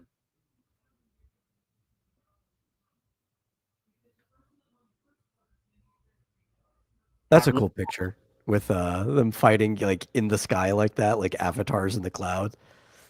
right there, Yeah. at the scene you're talking about. Oh. Yeah, I think that's a cool panel. It's a wordless panel too. It's big, bold in the middle of the page. They just want you to soak in what's happening. Hmm. Nice effect, huh? Yeah. Given the time too, with like limited effects, and if they figure out like how are we going to make this look so grand and opposing, we can't use like blending tools that are modernly here. Colors were limited for the time. It was a good choice. Yeah. All right. At last, now that your sword is destroyed, our chances are even. So you think. On Earth, as Merlin's chances of victory grow, diplomats call a sudden conference at the Hague World Court. The great statesmen of the world argue long as the battle in the heavens rages on. The argument swings toward continued war as Mars gains the upper hand. Now that's got to be an interesting effect right there. On Earth, you got the men they're Yeah. meeting, and in the Earth sky there, the battle rages on, and as the battle rages on, depending upon who's winning, is like if Merlin's winning, then they're going more towards Yeah, Mars. it's a almost a platonic idea, right? Where there's like the realm of forms and everything is just a shadow of the perfect forms. So he went up to the sky, but it's almost like he went to the celestial realm, and what's happening on Earth is just a shadow or mirror of what's happening up in the celestial realm. Yeah, cool effect there. But hearty cries for peace are heard on Earth as Merlin's magical strength wears down Mars. At last Mars begs for mercy and the peace is signed. Armistice! Hurrah! Yippee! War is over! We can go home now! In every city, great joy fills the streets as mothers, wives, and sweethearts greet their loved ones. Somewhere in France, a speeding train shoots through a dark tunnel. It emerges, and in one of the cars,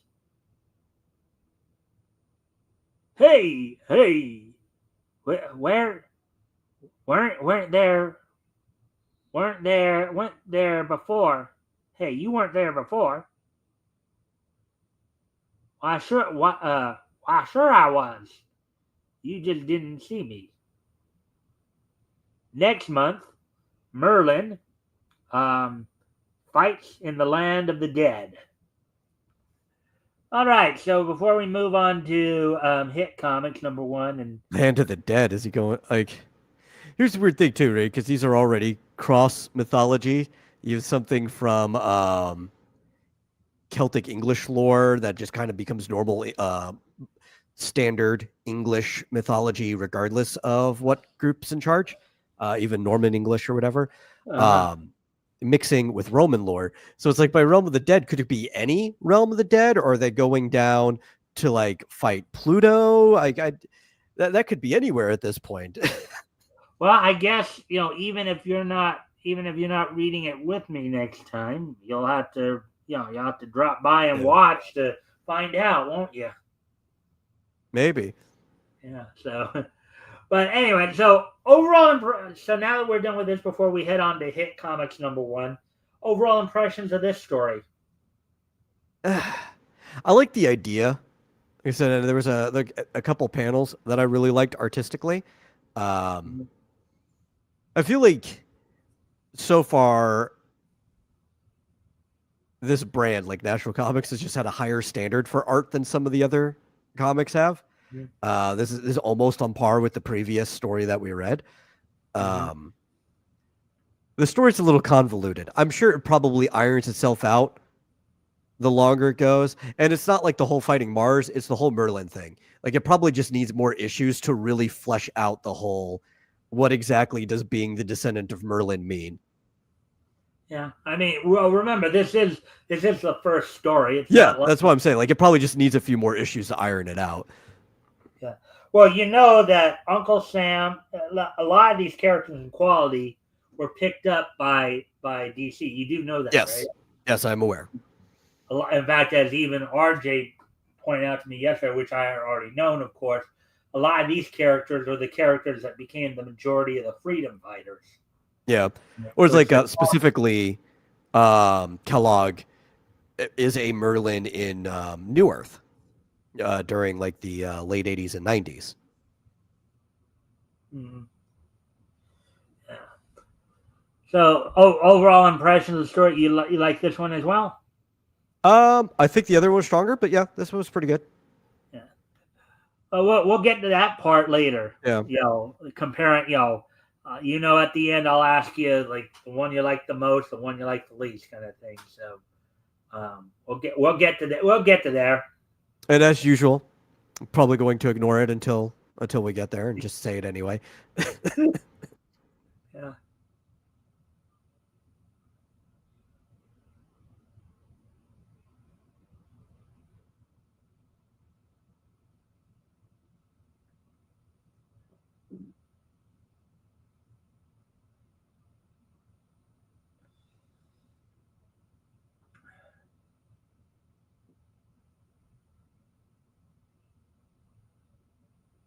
Gotta go all the way back up here. I can. And in some ways, like, they're kind of doing the same thing, except one's like an actual line of lineage, and the other one is just like the spirit picking somebody else named Sam to be worthy. But I feel like for some reason, the Uncle Sam one needs slightly less explanation than the Merlin one does. Well, yeah, the Uncle Sam one, Uncle Sam, I think it is more simplistic in nature. And I think they wrote it that way. It was, but even as a character before being picked up by them, right? He's more amorphous, right? He's kind of just like a symbol to begin with. While like when you read the Arthurian myths, you kind of picture Merlin like an actual guy. Mm-hmm. So here we go. So here's Hit Comics. Now, this is where we're going to, of course, read. Now, the reason I was going to start off with Doll Man, because that was 9 pages. And then Uncle Sam was also 9 pages, according to my resources. Merlin was 7. And then Red Bee and Neon are 7 and 5, respectively. And then when we do go over to Smash Comics number 11 for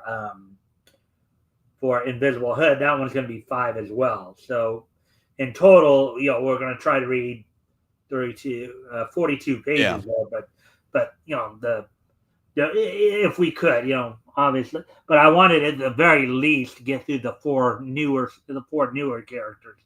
You know what? That's fine. It beats watching the Super Bowl, so I've got something better to do.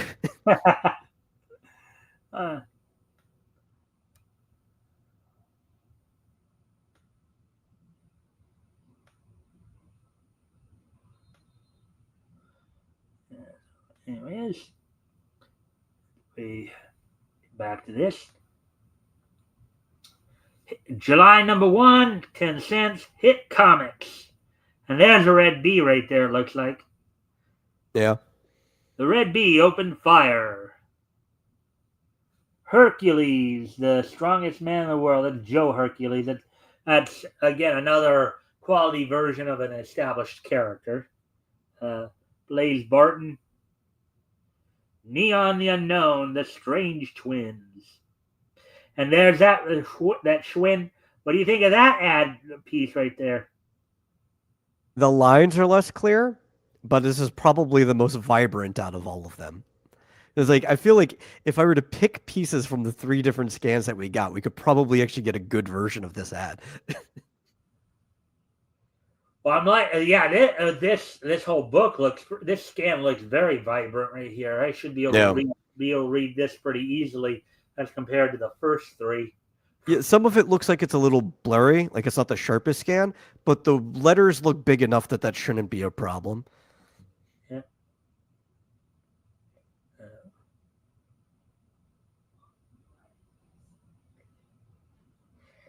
And even it's kind of funny because even though Red Bee and Neon were the characters that probably lasted the longest, um,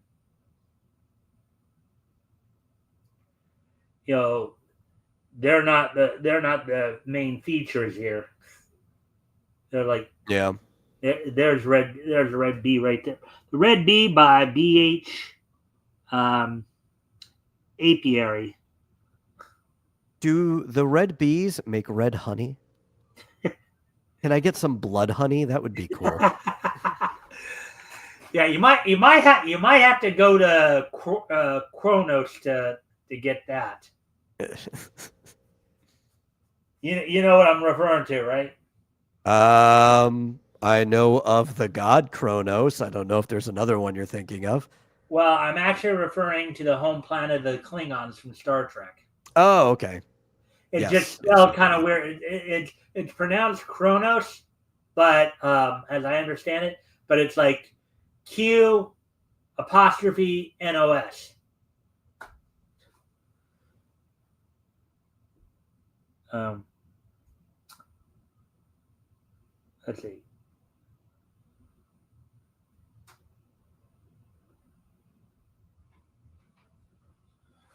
Let's see. Smashing a powerful political machine that had held the city um, in its corrupt grasp through years of criminal rule. The Red Bee, mysterious fighter for the common good, begins his startling one-man fight on crime.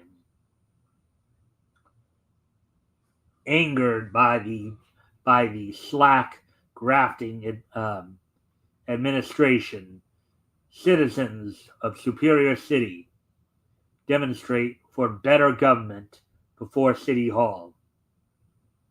Inside, the politicians are nervous as they watch the irate crowd. It's a bad sign for us, boys. We better see what Storm has to say. In the office of the tyrannical boss Storm, I tell you, our jobs aren't safe. Bah! Let them blow off steam. They'll quiet down. I'm running the city, and I say no relief. Meanwhile, Tom Darrow, the DA, talks to his assistant. I'd like to clean up the rackets, as you suggest. My hands are tied, Raleigh. I know it's Boss Storm. You're afraid. Wait, no. I know it's Boss Storm.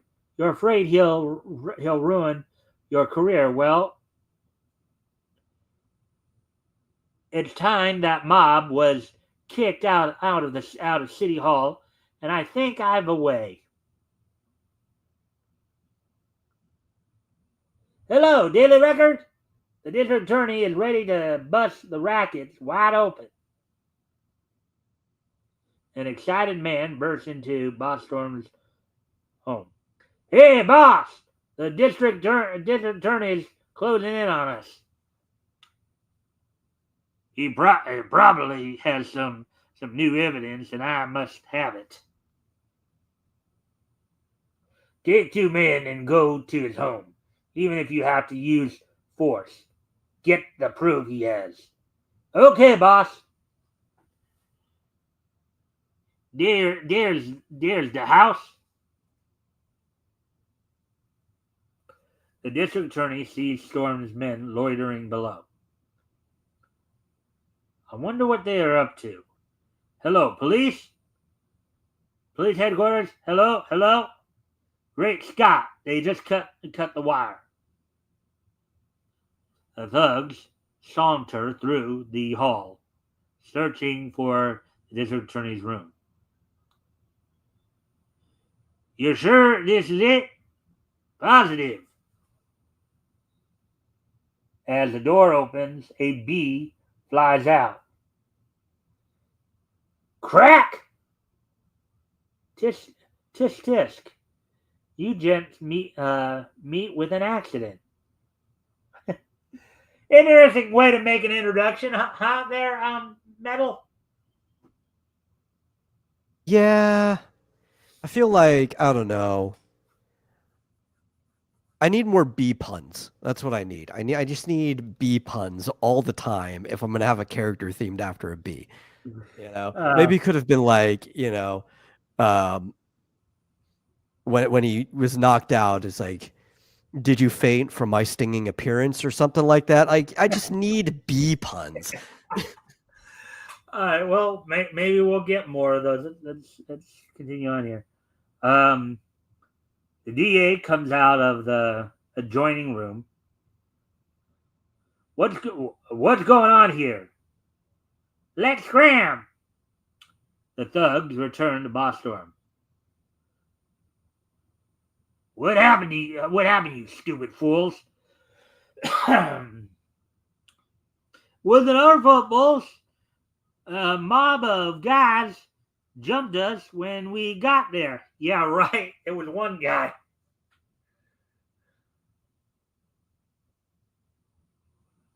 Suddenly, the door opens. What the Red Bee? I heard of your work, Mr. Red Bee, but it ends right here. Maybe. Stealthily, the Red Bee orders a catch, opens a catch in his belt, and releases a bee. I wonder how many bees he has in his belt. What do you think would be better? Having a bunch of bees in your belt or having a bunch of bats in your belfry? Bees in the belt for sure. Especially if they listen to you. I already know what it's like to have bats in the belfry. It's not pleasant. Bzz, bzz. Ow! A bee stung me. You're number one on the hit parade. Now that was an appropriate term of that time period. Yeah. I mean, at least there's kind of like a pun in there. I just wish it was more bee related. Guess my work guess my work ends here. All right. The DA will have plenty of evidence now. I enjoyed this little visit, gents. Our records, they're gone. Red Bee returns to the district attorney's home. What's this? Here are Boss Storm's records.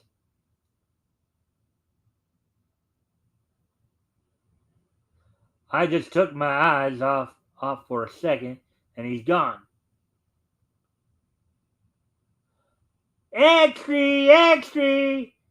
DA prepares to expose rocket! Extra!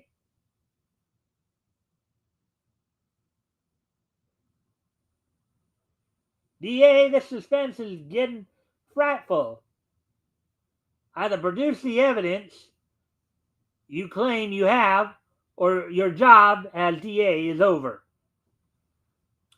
Gentlemen, I promise you that by tomorrow, this city will be rid of Boss Storm and his vicious rackets. Boss Storm addresses his men. The DA undoubtedly is the Red Bee. No surprise, no slip-ups now. Okay, boss. That evening, as the DA leaves his office, okay, DA, you're going for a ride. and it's free.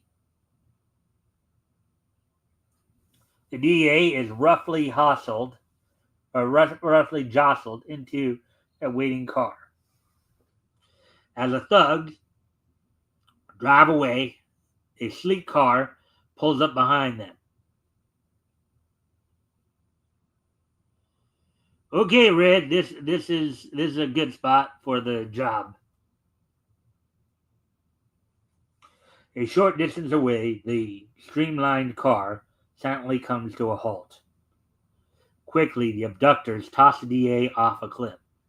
So long, DA! From the far end of the cliff, a powerful figure dives down into the water. And who does that look like to you, Metal? What, diving in? Yeah. I mean, it's definitely the Red Bee, but he does look from like a few other characters. That's exactly what I was going for.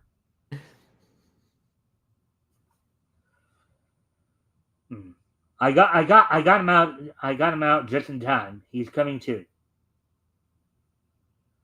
You've saved my life. I don't know how to repay you. Red, we're being trailed. Take the wheel. I'm going to jump onto their car. But we're going 90 miles an hour. As the speeding cars draw alongside each other, the Red Bee hurls himself at the car, his objective. Here goes! The Red Bee slips, but regains his balance. Nearly missed that time. 2 in 1 sock.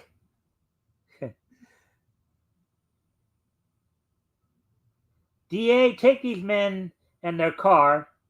I'll have Boss Storm for you in an hour. I'm very grateful to you, stranger. Doggone that fellow. He comes and goes like a will o' the wisp. Well, I think there's another kind of bee pun there. Maybe not from the hero himself, but I need the hero to be making more bee puns. That's what this story is missing right now.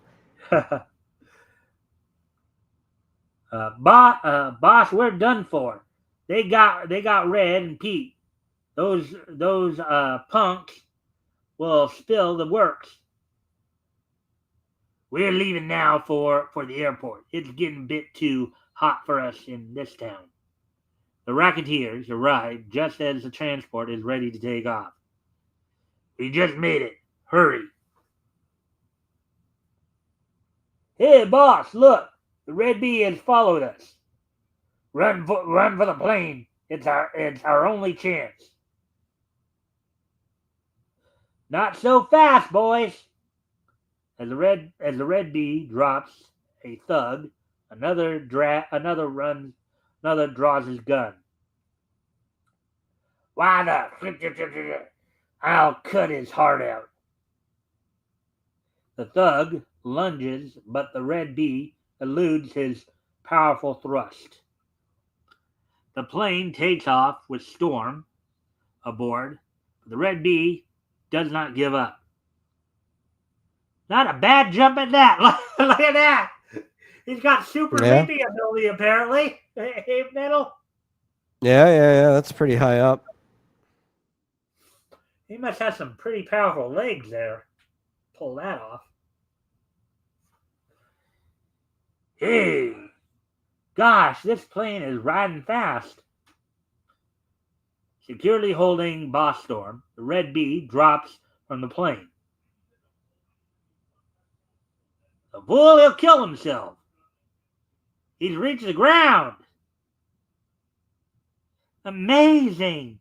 He's unhurt, and he's making for a car dragging some men with him. Well, I mean, I guess these people don't understand about Newton's third law, but if he had the force to propel himself up to the plane without completely destroying his legs, he should be able to take the force back down.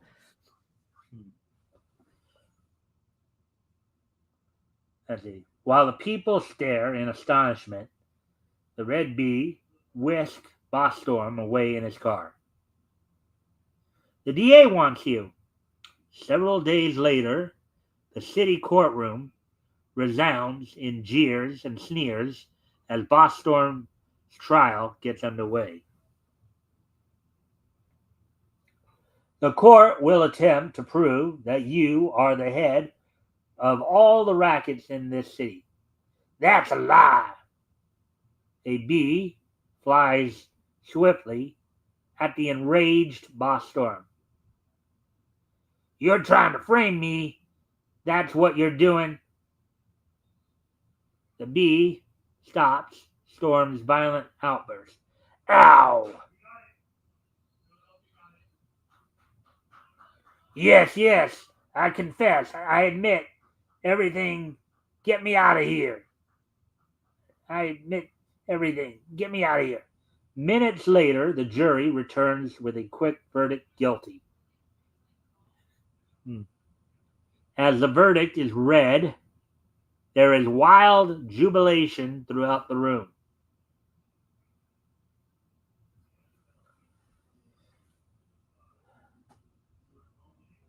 What's this? Telegrams from all the grateful people in the city. Yes, the DA did a splendid job. You don't say. Yow, it's a bee. Another exciting adventure with the Red Bee in the next issue of Hit Comics. All right. Well, Metal. I think I already know some of what you're gonna say here, but Not enough bee anyway, puns. overall impressions. It wasn't horrible. You just would have preferred. You would have just liked more bee puns. Oh yes, like there's a bee themed hero. Like there's so many. Right, you've got Buzz, you've got Comb. There's like so many different words that you could easily sneak into everyday sentences. Yeah, well, this is You know? this is just the first. This is just his first story, so you never know. Just you got to come back and follow along. You know these stories, see what happens. Yeah, there needs to be like in a later issue. It better happen where like somebody's monologuing and he just sacks them. He's like, not to let you drone on, but I've got other places to be. Which has 2 puns in that sentence. Yeah, right. All right. So, anyways, and I think we'll, because I know we're already past the 2 hour mark. I already knew because of the intro stuff we're gonna probably be doing we're gonna probably be getting close to 2.5 hours anyways. But we're already past the 2 hour mark, so Neon will be the last story we do tonight, and then we'll start to wrap up after that. That sound good? Sure. All right. We got to get down to Neon here.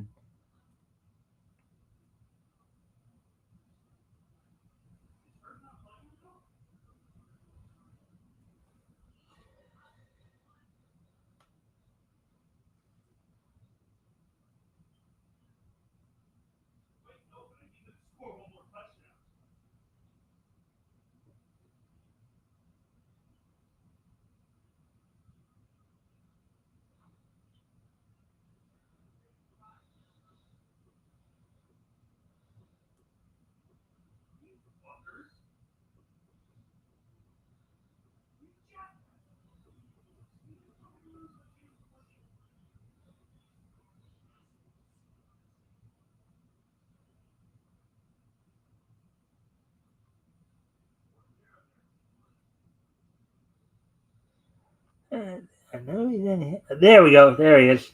Neon the Unknown. I like that outfit. Got By very like rapscallion look to it.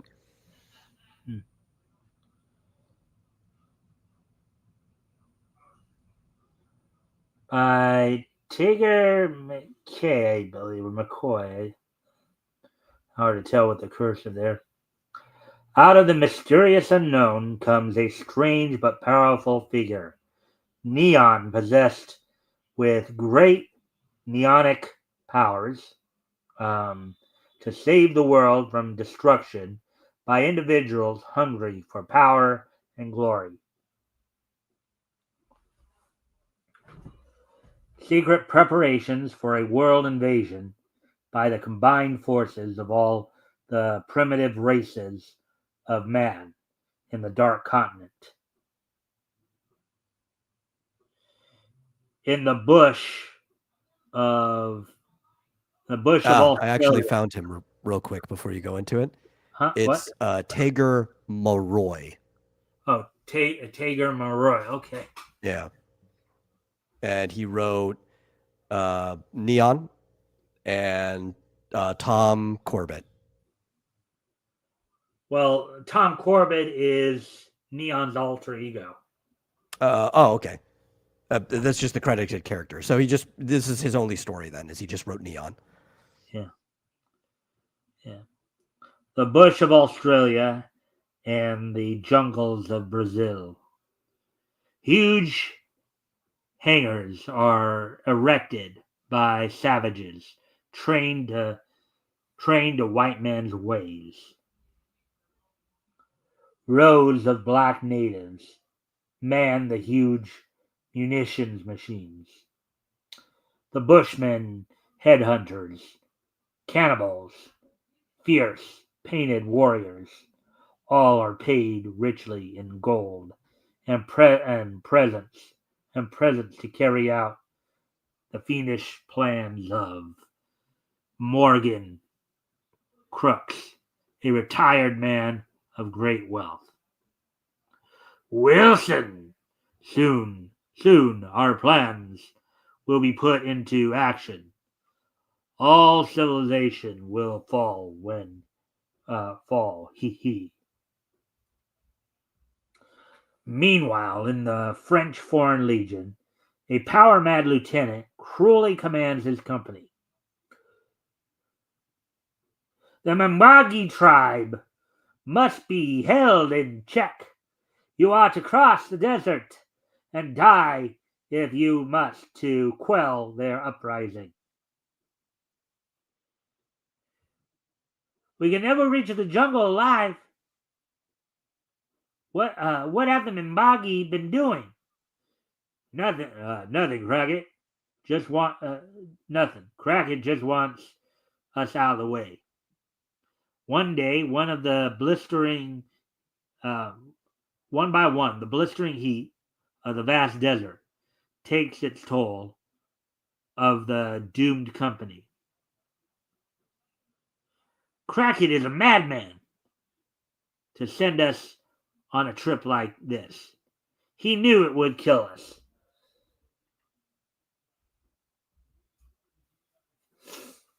Only one man remains, Tom Corbett.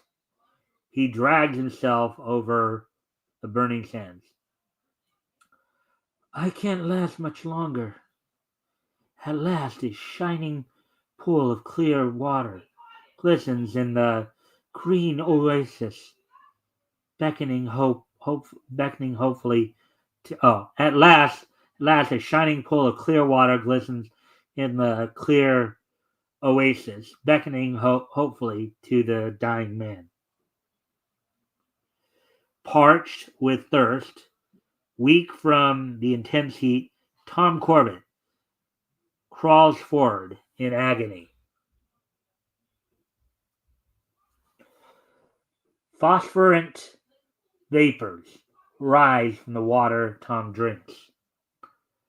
Amazingly refreshed, Tom rises. A strange luminous glow surrounds him. I feel like a new man.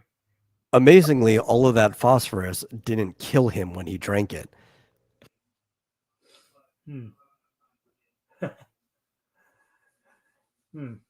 Yeah, I guess so. Miraculously, his costume is transformed. The lost legionnaire becomes Neon the Unknown.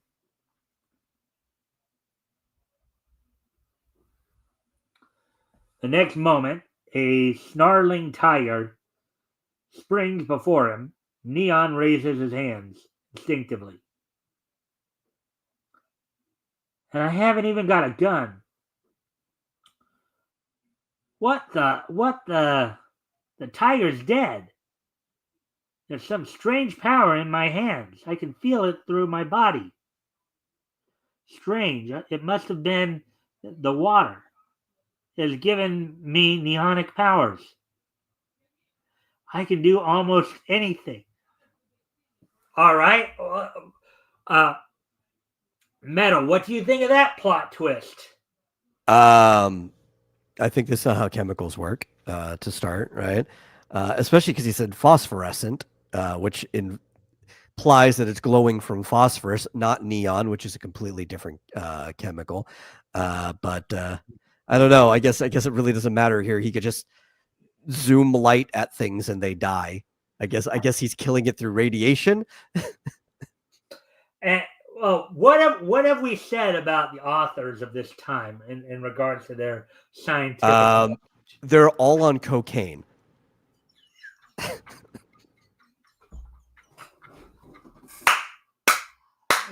Oh, okay. One way of looking at it. They're all on cocaine. Very likely. Remember, for a long time, it was over-the-counter drug. Can't wait for you to tell Marsupial that tomorrow night. Hey, yeah. You'd probably believe me. I just realized that the writers of the 1940s were on cocaine. Yeah, probably. Very likely.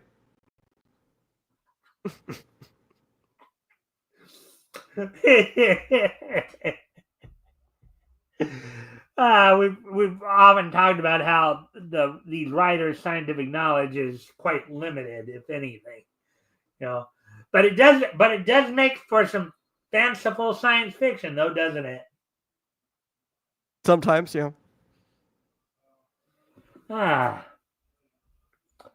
On a spiral of light, Neon shoots above the trees of the jungle.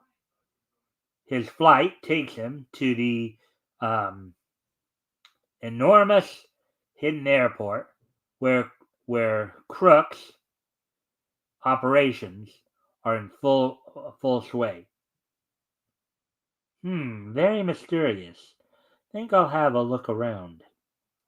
Neon overhears a conversation which reveals Crook's nefarious scheme to him.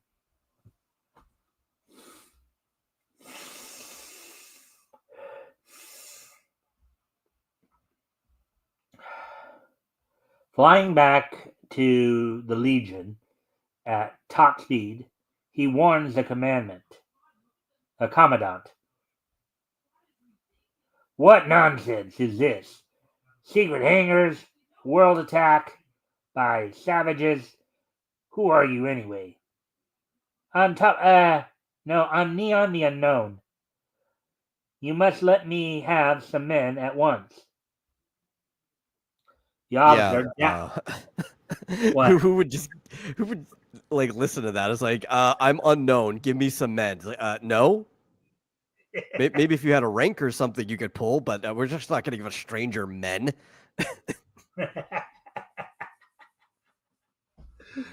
The officer's doubts are soon swept aside as Crook's first fleet zooms dangerously overhead.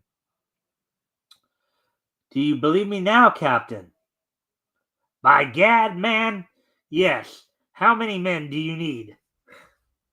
That's a quick turnaround, wasn't it? Yeah, but I also feel like, I don't know, maybe instead of giving it to him, one of their actual leaders would march the men out or something. Well, but he's probably thinking about it. Well, why am I going to risk my life if this guy's willing to do it for me? Right? How do you know you could trust him? How do you know he's just not going to march him over a cliff or something, you know?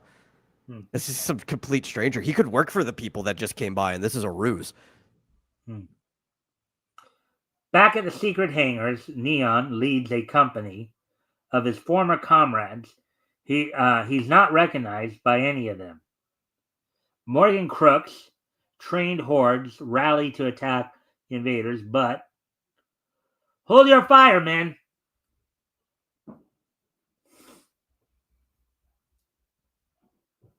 Now, to put my newfound powers to good use.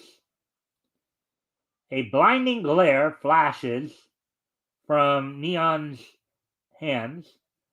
The Negroes cringe before the blazing light. Now, okay, that is the word that would have been used then. yeah. So let's do the disclaimer just so everybody understands. That was a term used then, and it was considered wrong to use it then. It's considered wrong to use it now. So but it was if you'd used like the then. word origin, huh? If you would like the word's origin, it actually comes from Latin, which is negro, which means shiny black. Mm-hmm. Yeah. And of course, here in America, during the late 1800s, we modified it yet again into something that would become considered even more offensive to said individuals. Yeah, like contextually, culturally, it can be a little bit of a problem. What's funny is when people don't realize that it is confined to just a culture, and then you go to like other ones, and you go to like Spanish, which is a romantic language, and negro is still just the word for black. Like if you have a black crayon or something, and people get offended when they'll see like that word on a crayon. It's like, no, that's literally just the language. Yeah. The legionnaires bomb the great hangars, leaving them in utter ruin. While the blinded guards grope helplessly, Neon orders his men to the plains. They take off and head across the ocean for South America. Frantically, Morgan Crook calls the Australian forces. Send a fleet to stop these men at once. On an open plain in the heart of the Brazilian jungle lands Neon's fleet. The great munition factories go up in flames, rocked again and again by terrific explosions. Men, don't leave a stick standing.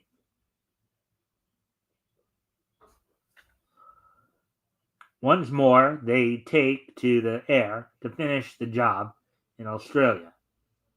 But midway, they are met by a huge fleet that is speeding toward them. Fierce bushmen, the plane's machine guns, spit their deadly fire. But one by one, in Neon's powerful rays, destroy the motors of the enemy planes. They plunge into the waves of the Pacific and sink below the surface. At last, we've crippled Morgan Crook's army. Why men make a business of war at the expense of human lives is always a mystery. Neon the Unknown will be back with more amazing adventures in the next issue of Hit Comics.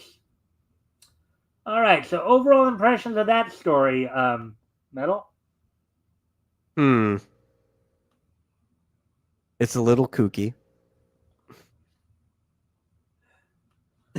What's kooky about it? Everything. It's not just his power, it's like the logic of everything. It's like, it's not how the military works. You probably shouldn't trust random strangers. Like everything about it is just kind of kooky. It's all over the place. It doesn't seem like the writer of it actually thought things very well through. He probably just like wrote it off the cuff as he was going. A lot of implications, though. A lot of implications. Like, because neon's a very non-reactive gas, right? Which is why you can use it for what you do. You just kind of put electricity on and it starts glowing. It doesn't really react with other elements much being a noble gas. So like if I were to just like, I don't know, plug him in or something, would he start glowing if I just like put electricity into him? There's a lot of questions I have, but overall kind of mid. All right. So we did get through 4 stories tonight, so that was a pretty good, chunk. And considering, as I said, I knew we were going to go over 2 hours probably because of the fact of the intros and stuff like that. But out of so now I did it individually with you. So now we get to the 2 big questions here at the end here. Yeah. Out of the 4 stories that we read tonight, which one did you like the most, and what's your reasoning behind that? I think overall, Uncle Sam was just the strongest story. I think, again, despite having some similarities in background between him and Merlin, just with slightly differences, his needed less explanation to really enjoy. It was kind of straightforward, but the art was very dynamic. The character himself was kind of fun. So I think overall it's just a pretty strong story. You could give that number 1 to a kid. I don't really think it would be a problem for them. All right. And with that, of the 3 remaining stories, which one did you like the least and why? Despite the fact that I think the Red Bee needs a lot more bee puns, I'm actually going to have to go with Neon there. I feel like it was just the weakest of all of them. What was that? What was that last? Neon, I feel was the weakest. And your reasons behind that? Well, okay, even despite some of my complaints about things not making sense, the story kind of jumped back and forth a little, right? It spent probably longer than it needed to with him kind of being in the desert thirsty before he got his powers. I think like all of that could have been done in like 1 panel, actually, if you were smart about it. It kind of meandered here and there. It meandered and it jumped around at the same time. So pretty bad pacing. Yeah, and considering this is probably the shortest story we read too, and it was only 5 pages. Yeah. That's the other problem. Like you have 5 pages to use. Him getting his powers probably could have been done in a single panel, so you would have more space on your page to do other things. It's not very good use of the page count. So Uncle Sam was your favorite, and then Neon was your least favorite. But even proportionately, like I said, that was only mid, right? It was still an okay story. I think overall this had just been a higher quality, pun intended, I guess, collection of comics that we've read compared to other ones when I've been on. Yeah. Well, I mean, I think over time, it's things are going. I mean, I don't know if you've noticed this yourself. From the first times when I had you, the first few times I had you on to now. Because I think other people have noticed how the stories have kind of gradually got better. I know Rick has commented on that too. With the story. I think it depends on which publication we're reading, because I've been on several times for like Centaur Speed, right? Yeah. And so far that doesn't feel like it's improved at all, right? And there's been a few different publications, and I could see some of them growing, but some of them didn't. And that actually might be why some of these publications, especially the ones that didn't necessarily get picked up by other people later on, kind of died and fell into history as they did anyway. Well, as I understand it, yeah, some of the characters from like companies like Centaur, like Fiction House, and all that. Some of these other companies you don't hear as much about today. Yeah. Some of their characters actually, I believe, did get picked up in the early 90s. By, let's see, I think the company's name was called, I can't remember I think the name of the company started with an M or something like that. But there was, I think, a company in the 90s that actually picked up a lot of these older older characters. Yeah, And probably just because they needed something and they were relying on the table. yeah.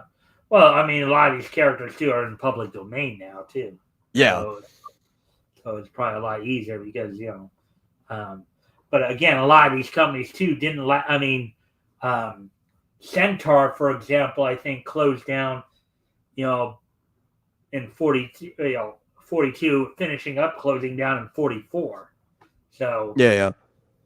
Well, I know some of them. It's not entirely the fault of the quality of their comics necessarily, because some of these magazines were attached to bigger publishing houses where the publishing house itself went away. Yeah. I mean, you have and those companies are like United Features, Syndicate, Yeah. David Day, those kind of companies.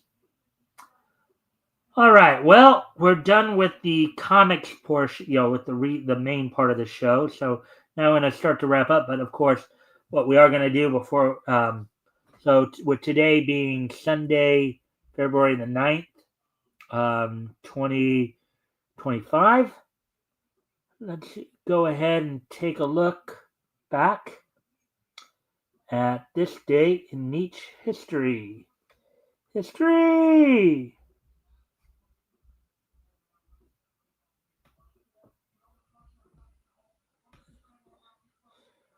All right. All right. So first, I'm going back to yesterday, going back 40 years ago yesterday, back to 1985 from yesterday. On yesterday's date, 40 years ago, in Dallas, Texas, Chris Adams defeated Kerry Von Erich for the NWA American Heavyweight Championship. This was of course, the top title in the world-class territory of the NWA at the time, world-class championship wrestling. I don't know if that particular name sounds familiar to you or not. That I know you're from, Dallas. Oh, that's my stomping grounds right there. Yeah. Well, basically, the Von Erichs ran a wrestling organization there. I'm familiar with the Von Erichs. Yeah. Starting back in the late 60s as big time wrestling. And then I think it was 81 or 82, they changed the name of the company to World Class Championship Wrestling. And then when they decided to leave the NWA in 1986 to become their own organization, their own independent, they called themselves World Class Wrestling Association. So on yesterday's date, 40 years ago, Chris Adams defeated Kerry Von Erich for the NWA American Heavyweight Championship, the Dallas version of that title. So there we go with that one. And moving ahead to 2017, which was 8 years ago yesterday. 8 years ago yesterday.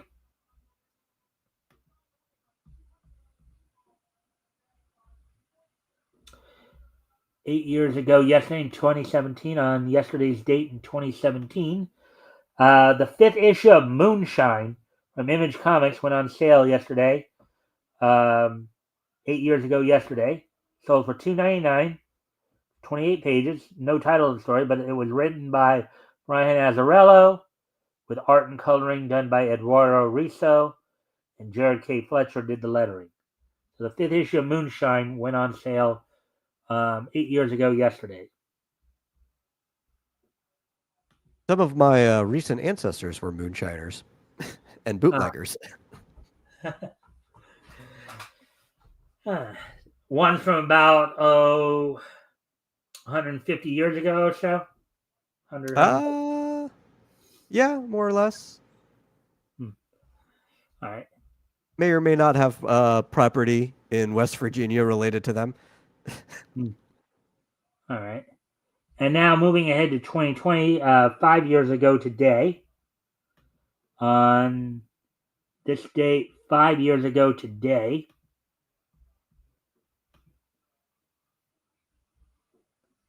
the 92nd Academy Awards took place, in which Toy Story number 4, directed by Josh Cooley, Jonas Rivera, and Mark Nielsen, produced by Pixar and Walt Disney Company, won the Academy Award for Best Animated Feature. And then Hair Love by Matthew A. Cherry and Karen Rupert Tower won the Academy Award for Best Animated Short Film. So, 5 years ago today, 92nd Academy Awards were held, in which Toy Story 4 won Best Animated Feature, the Academy Award for Best Animated Feature, and Hair Love won the Academy Award for Best Animated Short Film. And I still haven't seen Toy Story 4. I don't plan on it. I think I'm just fine with leaving it where I left it. I think a lot of people are at this point, from what I understand. But with that being said, hope everybody enjoyed the show. So before we do wrap up, Metal, first off, if you can stick around for a couple minutes after the show for post-show, that'd be appreciated. Also, before we sign off, I want to give Metal a chance to once again do any promotion. Do any promotion he wants to. Share any links. Again, he may want to share. You know the shtick, right? I think I do. I don't know. I could be wrong. But anyway, I'm the Metal. I'm a creator of many different things. But the stuff that I tend to spend the most time on these days are my fictional world, X Dynamis Chaos, where I have web novels and web comics and a whole bunch of other things that you can find at xdynamischaos.com. You could get lost for hours on that site if you're bored. And we also have my live show that I run twice a week on the Vomitorium Live, where on Mondays we do Super Serial Showtime, where we cover serials of different shorts, movies, anime, comics, whatever. And on Thursdays, we do Game Central Junction, where we talk about games and toys and other things like that at 9 p.m. Central each day. That's it. All right. So with that, I thank everybody for being here tonight. Of course, we're back here with more Niche News tomorrow. Next Sunday, I'll be joined by Rick Piper, as we'll be going over comics that went on. We'll be continuing our look through comics that went on sale in April of 1940. Next week, we'll be looking at comics that went on sale from Standard publications, also known as Better Books, also known as Nador, all that good stuff. So with that, I thank everybody for being here, and I hope to see everybody back here tomorrow.